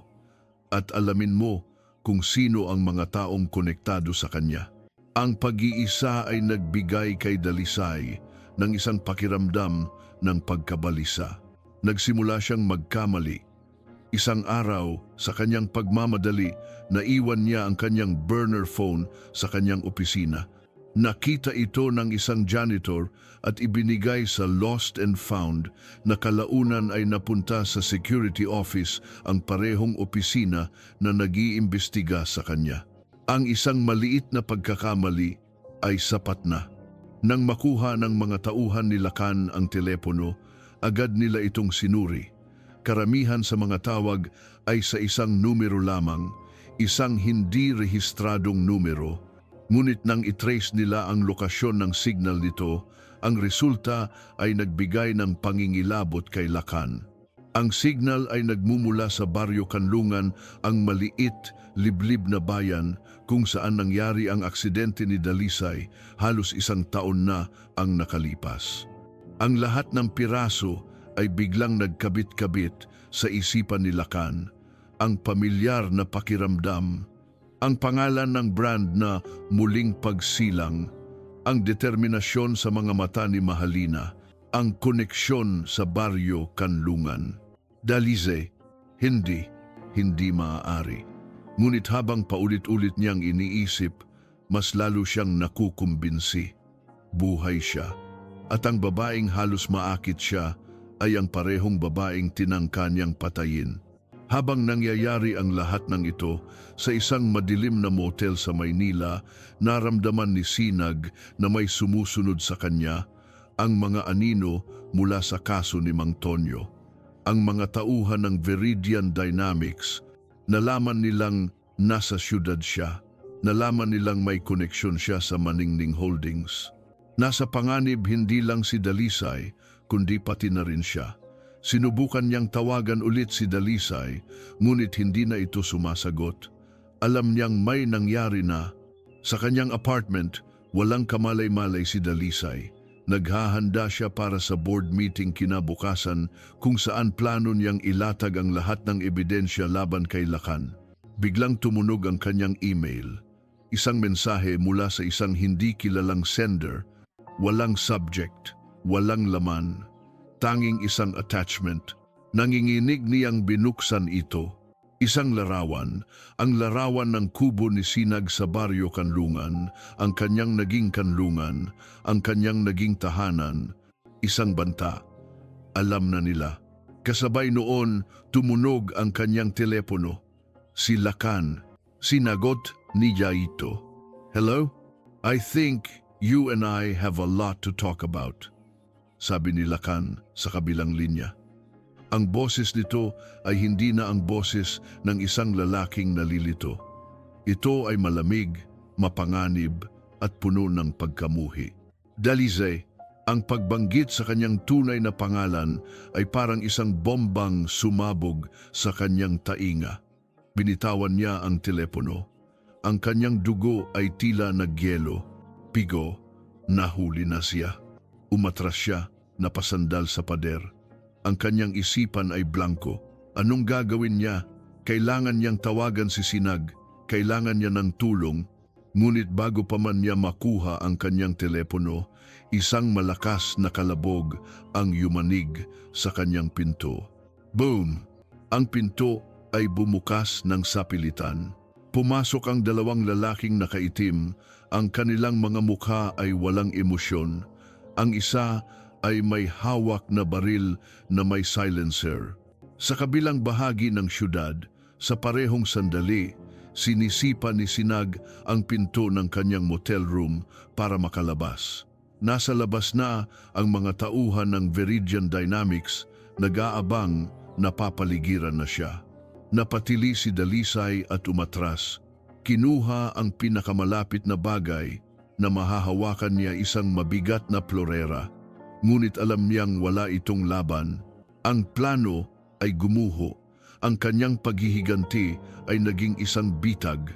At ngayon, nag-iisa siya, kaharap ang mga taong hindi mag-aatubiling tapusin ang trabahong hindi nila natapos. 1 taon na ang nakalipas. Ang huling naisip niya bago sumugod ang mga lalaki ay ang mukha ni Sinag. Ang sakit sa mga mata nito noong huli silang magkita. Ang pagsisisi ay sumakop sa kanyang takot. Patawarin mo ako, Sinag, bulong niya sa hangin. Ang gabi ng paghuhukom ay dumating, ngunit hindi siya ang hukom. Siya ang nasentensyahan. Sa motel, ang hangin ay puno ng amoy ng pulbura. Nagawang makalabas ni Sinag mula sa kanyang silid, ngunit sinalubong siya ng 2 pang armadong lalaki sa makipot na pasilyo. Ginamit niya ang pinto bilang panangga. Ang bawat pagputok ng baril ay umuukit sa kahoy, mga tipak nito ay tumatalsik sa hangin. Ang isipan ni Sinag ay gumagana ng mas mabilis kaysa sa mga bala. Hindi ito ordinaryong mga goons. Kumikilos sila ng may training, profesional, ngunit siya rin. Sa isang mabilis na kilos, sinipa niya muli ang pinto, itinulak ito ng buong lakas patama sa isa sa mga lalaki na walan ito ng balanse. Sinamantala ni Sinag ang pagkakataon. Sumugod siya, hinawakan ang braso ng lalaki at ipinihit ito. Isang malutong na tunog ng nabaling buto ang narinig, kasabay ng isang sigaw ng sakit. Ang kasama nito ay nagpaputok, ngunit huli na. Ginamit ni Sinag ang katawan ng unang lalaki bilang human shield. Tumama ang bala. Agad niyang kinuha ang baril ng lalaking nabuwal at walang pag-aatubiling pinaputukan ang binti ng pangalawang salarin. Bumagsak ito sa sahig, umuungol sa sakit. Hindi nagsayang ng oras si Sinag. Kinuha niya ang cellphone ng isa sa mga lalaki. Isang numero lang ang nasa recent calls. Tinawagan niya ito. Tapos na ba? Isang pamilyar na boses ang sumagot mula sa kabilang linya, ang security head ni Lakan. Hindi pa, sagot ni Sinag. Ang kanyang boses ay malamig na parang yelo, pero malapit na. Ibinaba niya ang tawag. Alam na niya kung nasaan si Dalisay. Alam na niya kung sino ang kailangan niyang harapin. Kumaripas siya ng takbo papunta sa kanyang sasakyan. Ang bawat segundo ay mahalaga. Dalize, maghintay ka. Samantala, sa apartment ni Dalisay, ang plorerang hawak niya ay naging basag na piraso sa sahig. Ang isa sa mga lalaki ay nakahawak na sa kanyang braso, hinihila siya palabas. Ngunit hindi na siya ang Dalisay na mahina. Ang 6 na buwan ng pagsasanay kay Sinag ay umuukit sa kanyang kalamnan at isipan. Ginamit niya ang bigat ng kanyang katawan para mawalan ng balanse ang lalaki. Siniko niya ito ng buong lakas sa tagiliran. Bumitaw ito sa pagkakahawak na pahiyaw sa sakit. Walang hiya kang babae ka, sigaw ng kasama nito, itinaas ang baril. Gumulong si Dalisay sa sahig, umiiwas sa posibleng putok. Sinipa niya ang coffee table, ipinantama ito sa mga binti ng lalaki, natumba ito. Sa isang iglap, nagkaroon siya ng pagkakataon. Tumakbo siya, hindi papunta sa pinto, kundi papunta sa kusina. Huwag mo siyang hayaang makatakas. Sinundan siya ng 2 lalaki. Pagpasok nila sa kusina, isang mainit na sabaw mula sa kaserola ang sumalubong sa mukha ng isa. Napasigaw ito sa paso na bitawan ng baril. Kinuha ni Dalisay ang isang kutsilyo mula sa kitchen block. Hinarap niya ang pangalawang lalaki, ang kanyang mga mata ay nag-aapoy sa galit at takot. Subukan mong lumapit, sabi niya, nanginginig ngunit determinado. Ngumisi lamang ang lalaki. Akala mo matatakot mo ako dyan? Sumugod ito, nagpang-abot sila. Mas malakas ito, ngunit mas mabilis si Dalisay. Ginamit niya ang lahat ng itinuro ni Sinag, bawat pag-ilag, bawat pag-atake sa mga pressure points. Ngunit unti-unti, naubusan siya ng lakas. Naitulak siya ng lalaki pasandal sa pader. Ang kutsilyo ay nalaglag mula sa kanyang kamay. Hinawakan nito ang kanyang leeg, dahan-dahang hinihigpitan ang pagkakasakal. Dito ka lang pala magtatapos, sabi ng lalaki. Isang demonyong ngiti ang nakaguhit sa mukha nito. Nagpupumiglas si Dalisay. Ang hangin ay nauubos sa kanyang baga. Ang kanyang paningin ay nagsisimulang manlabo. Ito na ba ang katapusan? Pagkatapos ng lahat ng kanyang pinagdaanan, bang! Isang malakas na putok ng baril ang umalingaw-ngaw sa apartment. Biglang lumuwag ang pagkakahawak sa kanyang leeg. Ang katawan ng lalaki ay bumagsak sa kanyang harapan, isang butas na umuusok ang makikita sa likod nito. Napasubsob si Dalisay sa sahig, humihingal, umuubo. Sa may pintuan ng kusina, nakatayo si Sinag. Ang kanyang baril ay nakatutok pa rin. Ang usok ay nagmumula sa dulo nito. Ang kanyang mukha ay isang maskara ng galit at pag-aalala. Dalisay, bulong niya. Tumingin si Dalisay sa kanya. Ang mga luha ay nagsimulang tumulo mula sa kanyang mga mata. Luha ng takot, ng ginhawa, ng pasasalamat. Tumakbo si Sinag papalapit sa kanya, lumuhod at niyakap siya ng mahigpit. Okay ka lang? Sinaktan ka ba nila? Yumakap pabalik si Dalisay, ang kanyang katawan ay nanginginig pa rin. Sinag, akala ko, shh, nandito na ako, sabi ni Sinag, hinahaplos ang kanyang buhok. Nandito na ako, hindi kita iiwan. Sa sandaling iyon, sa gitna ng gulo at panganib, nahanap nila ang isa't isa. Ang lahat ng hindi pagkakaunawaan, lahat ng sakit ay naglaho. Tanging ang mainit na yakap na iyon ang mahalaga. Ngunit ang kanilang sandali ay biglang pinutol ng tunog ng elevator na bumubukas at ng mga yabag na papalapit. Anong nangyayari dito? Narinig ko ang boses ni Lakan. Mabilis na tumayo sina Sinag at Dalisay.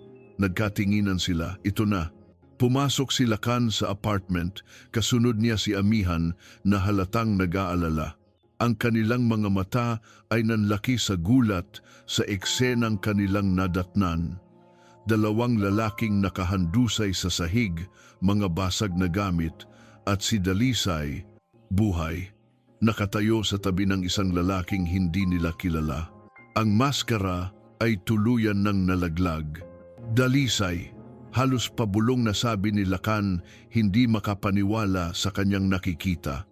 Ang multo ng kanyang nakaraan ay nagbalik para singilin siya.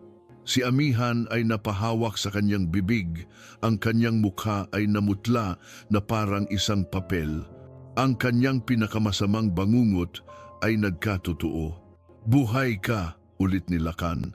Ang kanyang pagkabigla ay dahan-dahang napapalitan ng isang madilim na realisasyon at pagkatapos ng purong galit. Buhay kang, ahas ka. Inilagay ni Sinag ang kanyang sarili sa harap ni Dalisay, nagsisilbing panangga. Tapos na ang laro ninyo, Lakan, sabi ni Dalisay. Ang kanyang boses ay hindi na kay Mahalina, kundi sa isang babaeng puno ng sakit, ngunit hindi na natatakot. Panahon na para harapin ninyo ang inyong mga kasalanan. Kasabay noon, ang tunog ng mga sirena ng pulis ay nagsimulang umalingaw-ngaw mula sa labas, palakas ng palakas. Bago pa man umalis si Sinag sa motel, nagawa niyang tumawag sa isang dati niyang kasamahan na mapagkakatiwalaan. Ang bitag na inihanda para kay Dalisay ay naging bitag para sa kanila. Wala ng takas. Ang tunog ng sirena ay parang isang martilyo na pumupukpok sa bawat sulok ng apartment, hudyat ng nalalapit na paghuhukom. Ang apat na tao sa silid ay tila nagyelo sa kani-kanilang kinatatayuan, bawat isa ay nakakulong sa isang komplikadong sayaw ng pagtataksil, galit at takot. Si Lakan ang unang kumilos. Ang kanyang pagkabigla ay napalitan ng isang desperadong pag-iisip, walang bakas ng dugo sa kanyang mga kamay. Maaari pa siyang makalusot. Anong nangyayari dito, Dalisay? Tanong niya. Ang boses ay pilit na pinapakalma, ginagampanan ang papel ng isang naguguluhang asawa. Sino ang mga lalaking ito at sino siya? Turo niya kay Sinag. Ngumisi si Dalisay, isang ngisi na walang bahid ng anumang saya. Huwag ka nang magpanggap, Lakan. Alam kong ikaw ang nagpadala sa kanila tulad ng ginawa mo noong gabing iyon. Wala akong alam sa sinasabi mo. Sa kanyang likuran, si Amihan ay nanginginig. Ang kanyang isipan ay tumatakbo, hinahanap ang 100 palabas. At sa desperasyon, nakita niya ang tanging paraan, ang isakripisyo ang hari para mailigtas ang reyna. Siya ang may pakana ng lahat. Biglang sigaw ni Amihan, ang daliri ay nakaturo kay Lakan. Ang kanyang mga mata ay puno ng mga luha, mga totoong luha ng takot sa pagkakataong ito. Si Lacan, pinilit niya ako, pinlano niya ang lahat, ang aksidente, ang pera, lahat-lahat, biktima lang din ako. Napalingon si Lacan kay Amihan, ang kanyang mga mata ay nanlilisik sa galit ng isang taong muling pinagtaksilan. Ano? Anong sinasabi mo, Amihan? Kasama kita sa lahat ng ito. Hindi, humagulgol si Amihan. Minahal lang kita, pero ginamit mo ako. Ginamit mo ang pagmamahal ko para makuha ang gusto mo. Habang nagaganap ang paninisi, pumasok ang mga pulis. Ang kanilang mga baril ay nakatutok. Isang matandang opisyal, si Kapitan Reyes ang pinagkakatiwalaang kaibigan ni Sinag, ang nangunguna. Walang gagalaw, sigaw nito. Sa gitna ng kaguluhan, naramdaman ni Lacan na ang mga pader ay papalapit sa kanya, ang kanyang mundo ay guguho na. Ang babaeng minahal niya, ang babaeng tinangkan niyang patayin, at ang babaeng kasabwat niya, lahat sila ay nagtutulungan para sirain siya. Hindi, bulong niya sa sarili, hindi ako papayag. Sa sobrang galit at pakiramdam na wala ng pag-asa, isang madilim na katotohanan ang kanyang binitawan, isang huling lason na iduduran niya kay Amihan. Biktima ka? Sigaw ni Lacan, ang kanyang tawa ay walang anumang saya. Ikaw ang ahas sa ating lahat, Amihan, huwag ninyong pakinggan yan. Nagsinungaling siya sa akin, nagsinungaling siya tungkol sa pagbubuntis niya noon para lang mapapayag akong itumba si Dalisay, para ang sarili niyang anak ang maging tagapagmana. Natigilan ang lahat, maging si Dalisay ay napatingin kay Amihan, ang sakit sa kanyang dibdib ay muling nanariwa. Hindi lang ang buhay niya ang kinuha, kundi pati na rin ang kinabukasan ng kanyang anak para ipagpalit sa iba. Hindi totoo yan, sigaw ni Amihan, ngunit ang takot sa kanyang mga mata ay nagsasabi ng ibang kwento. Tama na, sabi ni Dalisay, ang kanyang boses ay mahinahon ngunit may bigat. May kinuha siya mula sa kanyang bulsa, isang maliit na pen, isang recording pen. Sa huling pag-uusap namin ni Lacan, naiwan ko ito sa kanyang opisina, paliwanag niya. Pinindot niya ang isang maliit na butones. Paano mo nagawa iyon, Amihan? Ang galit na boses ni Lacan ay umalingaw-ngaw sa silid. Ang anak ko, nagsinungaling ka tungkol sa pagbubuntis mo noon. Para sa atin iyon, para mailigtas ang lahat, ang desperadong boses ni Amihan. Ang bawat salita ay isang pako sa kanilang mga kabaong. Ang pag-amin sa krimen, ang pag-amin sa motibo, ang lahat ay naroon. Nabitawan ni Amihan ang kanyang pag-iyak. Napaluhod siya sa sahig. Tapos na. Ngunit si Lacan, hindi pa tapos. Sa kanyang isipan, may isang tao lang na dapat sisihin sa lahat ng ito, si Dalisay. Kung namatay na lang sana siya noon, hindi sana mangyayari ang lahat ng ito. Sa isang kilos na puno ng kabaliwan, sinamantala niya ang pagkabigla ng lahat. Inagaw niya ang baril mula sa holster ng isang pulis na malapit sa kanya. Lacan, huwag! Sigaw ni Kapitan Reyes. Ngunit hindi na siya nakikinig.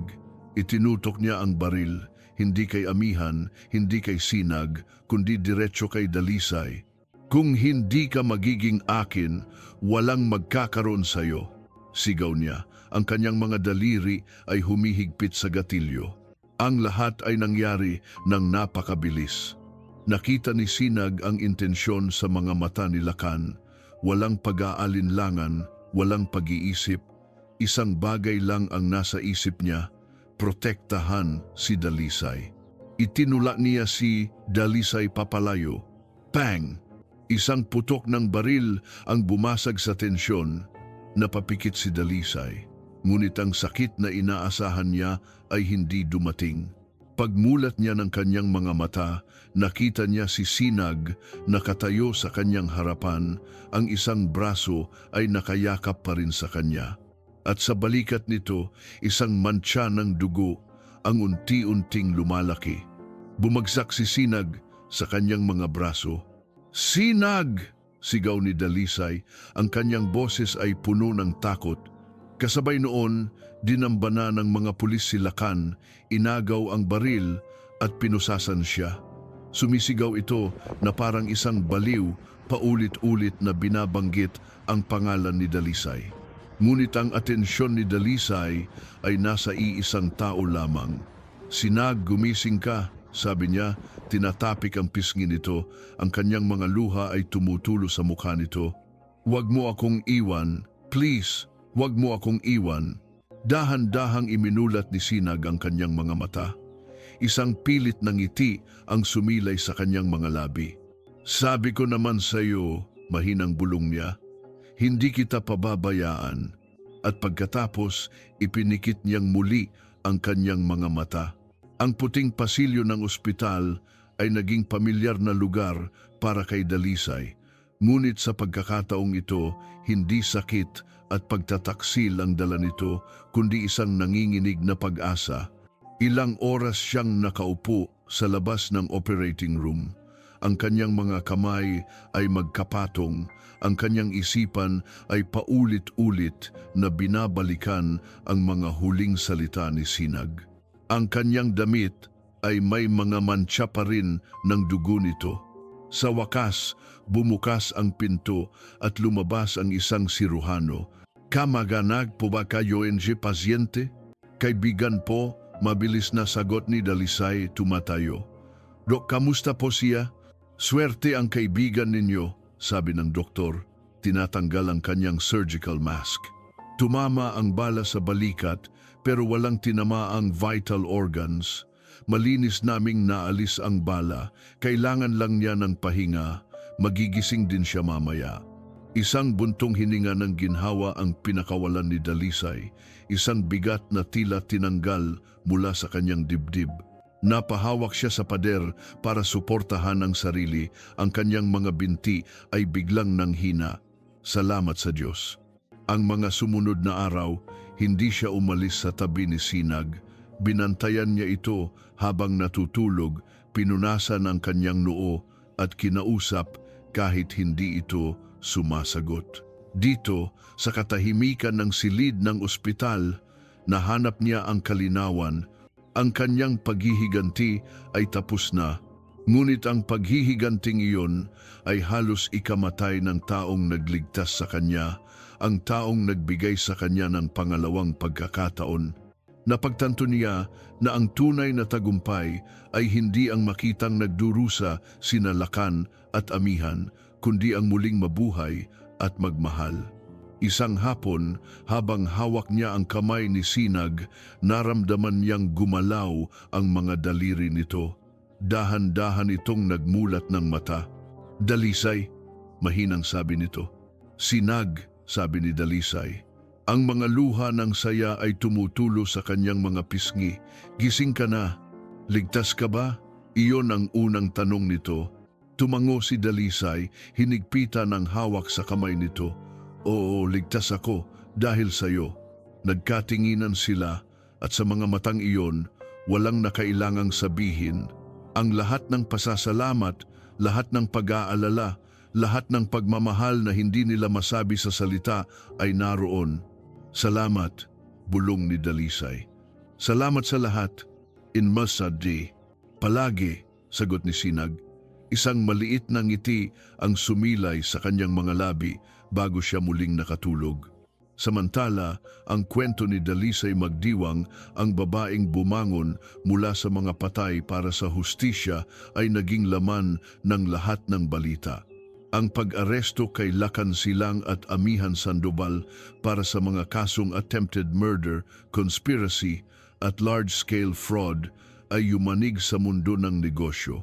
Nang makalabas si Sinag sa ospital, ang unang ginawa ni Dalisay ay ang harapin ang mundo. Nagpatawag siya ng isang press conference. Sa harap ng daan-daang kamera, tumayo siya ng may dignidad. Hindi na siya si Mahalina, ang misteryosang anino. Siya si Dalisay Magdiwang, ang tunay na tagapagmana, ang survivor. Ang Maningning Holdings ay itinayo ng aking ama sa pundasyon ng integridad at tiwala. Simula niya. Ang mga pundasyong iyon ay winasak. Ngayon, sa aking pagbabalik, sisimulan nating muli. Itatayo natin itong muli, hindi mula sa abo ng paghihiganti, kundi mula sa liwanag ng katotohanan at katarungan. Ang kanyang mga salita ay nagbigay ng bagong pag-asa sa mga empleyado at investor ng kumpanya. Sa isang madilim na selda, magkahiwalay na naghihintay ng kanilang paglilitis sina Lacan at Amihan. Minsan, sa pasilyo ng korte, nagkasalubong sila. Walang salitang namutawi. Tanging mga matang puno ng pagkamuhi at paninisi sa isa't isa. Ang kanilang alyansa na binuo sa kasakiman at kasinungalingan ay nagtapos sa parehong paraan. Isang araw, habang tinutulungan ni Dalisay si Sinag sa kanyang physical therapy sa apartment nito, nagtanong si Dalisay, "Ano na ang plano mo ngayon, ngayong tapos na ang lahat?" Tumingin si Sinag sa labas ng bintana, sa maingay na syudad. "Siguro, babalik na ako sa kanlungan. Mas payapa doon." May kirot na naramdaman si Dalisay. "Ganon ba?" Ngumiti si Sinag at lumingon sa kanya. "Pero baka kailangan ko ng kasama. Mahirap mag-isa." Napatingin si Dalisay sa kanya. "Ang Maningning Holdings ay may bagong CEO na ngayon. Mas magaling pa sa akin," sabi ni Dalisay. Isang ngiti ang unti-unting sumisibol sa kanyang mga labi. "At sa tingin ko, pagod na rin siya sa syudad. Gusto na rin niya ng kapayapaan." Nagkangitian sila, isang pag-unawa na mas malalim pa sa mga salita. Ngunit bago pa man nila masimulan ang kanilang bagong kabanata, isang sulat ang dumating para kay Dalisay. Galing ito sa kulungan, galing kay Amihan. Hawak niya ang sobre, ang kanyang mga kamay ay bahagyang nanginginig. Bahagi ng kanyang nakaraan na pilit na kumakatok muli. Bubuksan ba niya ito o hahayaan na lang na manatiling sarado magpakailanman? Hawak ni Dalisay ang sulat sa loob ng ilang minuto. Ang manipis na papel ay tila may bigat ng lahat ng sakit at pagtataksil na kanyang naranasan. Ano ang maaaring nakasulat dito? Isang paghingi ng tawad, isang huling paninisi, o isa pang kasinungalingan? Napatingin siya kay Sinag na tahimik na nagmamasid sa kanya mula sa kabilang panig ng silid. Walang paghuhusga sa mga mata nito, tanging pag-unawa at suporta. "Ano man ang desisyon mo, nandito lang ako," sabi ni Sinag. Huminga ng malalim si Dalisay. Lumakad siya papunta sa kusina, binuksan ang kalan, kinuha niya ang isang posporo at sinindihan ito. Pagkatapos, dahan-dahan niyang inilapit ang apoy sa sulok ng sobre. Pinanood niyang kainin ng apoy ang papel. Ang mga salita ni Amihan, anuman ang mga iyon, ay naging abo, hindi dahil sa galit, kundi dahil sa pagtanggap. Pagtanggap na tapos na ang lahat. Hindi na niya kailangan ng paliwanag o ng paghingi ng tawad para magpatuloy. Ang kapatawaran na kailangan niya ay hindi para kay Amihan, kundi para sa kanyang sarili. Ang pagpapatawad sa sarili dahil sa pagiging bulag sa katotohanan noon at ang pagpapalaya sa sarili mula sa bigat ng pagkamuhi. Nang maubos ang papel at naging abo na lamang, isang ngiti ng kapayapaan ang sumilay sa kanyang mga labi. Makalipas ang isang linggo, dinalaw niya ang isang lugar na matagal na niyang iniiwasan, isang tahimik na sementeryo sa labas ng syudad. Lumapit siya sa isang maliit at simpleng lapida na walang pangalan, tanging isang ukit lamang ng isang anghel. Ito ang libingan ng kanyang hindi naisilang na anak. Inilapag niya ang isang pumpon ng puting bulaklak sa ibabaw nito. Umupo siya sa damuhan, hinahaplos ang malamig na bato. "Hello, my angel," bulong niya. Ang kanyang boses ay nanginginig, ngunit hindi dahil sa sakit. "Pasensya na kung ngayon lang nakadalaw si Mommy." Naging abala ako sa paglilinis ng gulo na iniwan ng mga masasamang tao. Isang luha ang pumatak sa kanyang pisngi. Pero okay na ang lahat ngayon, pagpapatuloy niya. Tahimik na. At si Mami, masaya na si Mami ngayon, anak ko. Tumingala siya sa maaliwalas na langit. Alam kong binabantayan mo ako, ikaw ang nagbigay sa akin ng lakas para lumaban. At ngayon, pwede na tayong parehong magpahinga, mahal na mahal kita. Naramdaman niya ang isang presensya sa kanyang likuran. Si Sinag, hindi ito nagsalita. Umupo lang ito sa tabi niya. Ang balikat nito ay bahagyang dumidikit sa kanya, isang tahimik na suporta. Isang tahimik na pangako na hindi na siya muling mag-iisa. Ilang buwan ang lumipas. Tinupad ni Dalisay ang kanyang sinabi.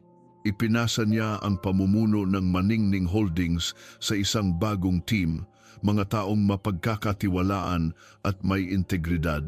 Paminsan-minsan, nagsisilbi siyang consultant, ngunit ang kanyang buhay ay hindi na umiikot sa mga board meeting at financial reports.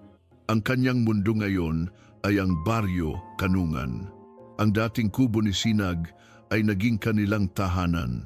Pinalaki nila ito ng kaunti, nagtanim ng mga bulaklak sa hardin at pininturahan ng kulay na masayahin. Ang tatak ng fashion na muling pagsilang ay ipinagpatuloy niya, ngunit ngayon ito ay isang maliit na butik na nagbibigay trabaho sa mga kababaihan sa baryo. Tinuturuan silang manahi at magdisenyo. Isang hapon, habang papalubog ang araw, magkasama silang naglalakad sa dalampasigan, ang parehong dalampasigan kung saan dati siyang umiiyak ng mag-isa. Magkahawak ang kanilang mga kamay, ang mga alon ay marahang humahalik sa kanilang mga paa. Naaalala mo ba noong una mo akong dinala dito? Tanong ni Dalisay, nakasandal ang ulo sa balikat ni Sinag. Paano ko makakalimutan? Sagot ni Sinag. Dugo at putik ang suot mo noon. Napatawa si Dalisay, isang tunay at masayang tawa. At ikaw, mukha kang ermitanyong hindi naliligo ng isang linggo. Nagtawanan sila, ang kanilang mga nakaraan kahit gaano pa kasakit ay bahagi na ng kanilang kwento. Ang mga peklat na iniwan nito ay hindi na simbolo ng sakit, kundi simbolo ng kanilang katatagan. Huminto sila sa paglalakad at humarap sa papalubog na araw. Ang langit ay nag-aapoy sa kulay kahel, rosas at lila. Isang pangako ng panibagong umaga. Hinawakan ni Sinag ang mukha ni Dalisay. Ang kanyang mga mata ay puno ng pagmamahal. Minsan, inisip ko na dito na lang ako mamamatay ng mag-isa kasama ang mga multo ng nakaraan ko. Ako rin, bulong ni Dalisay. Akala ko ang paghihiganti lang ang magbibigay sa akin ng kapayapaan. Pero mali tayo, sabi ni Sinag. Ang kapayapaan pala ay hindi hinahanap, ito ay binubuo.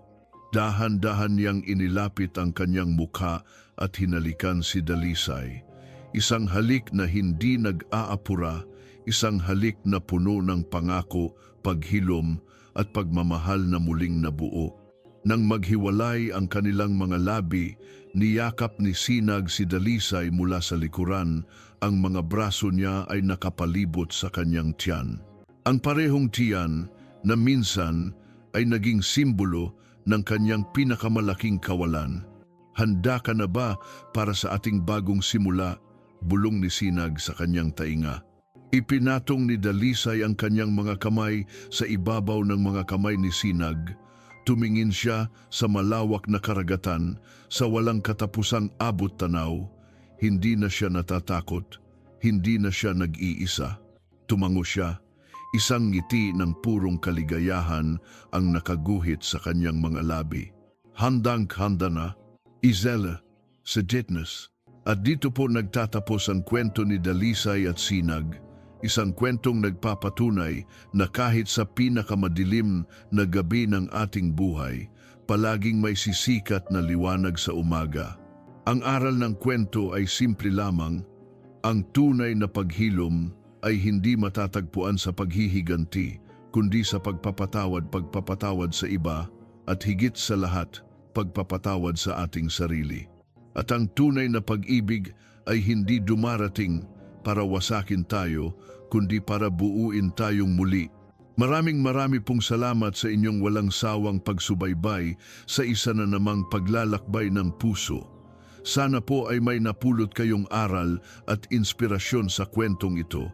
Ano pong masasabi ninyo sa kwento ni Dalisay? At anong uri ng kwento ang gusto ninyong marinig sa susunod?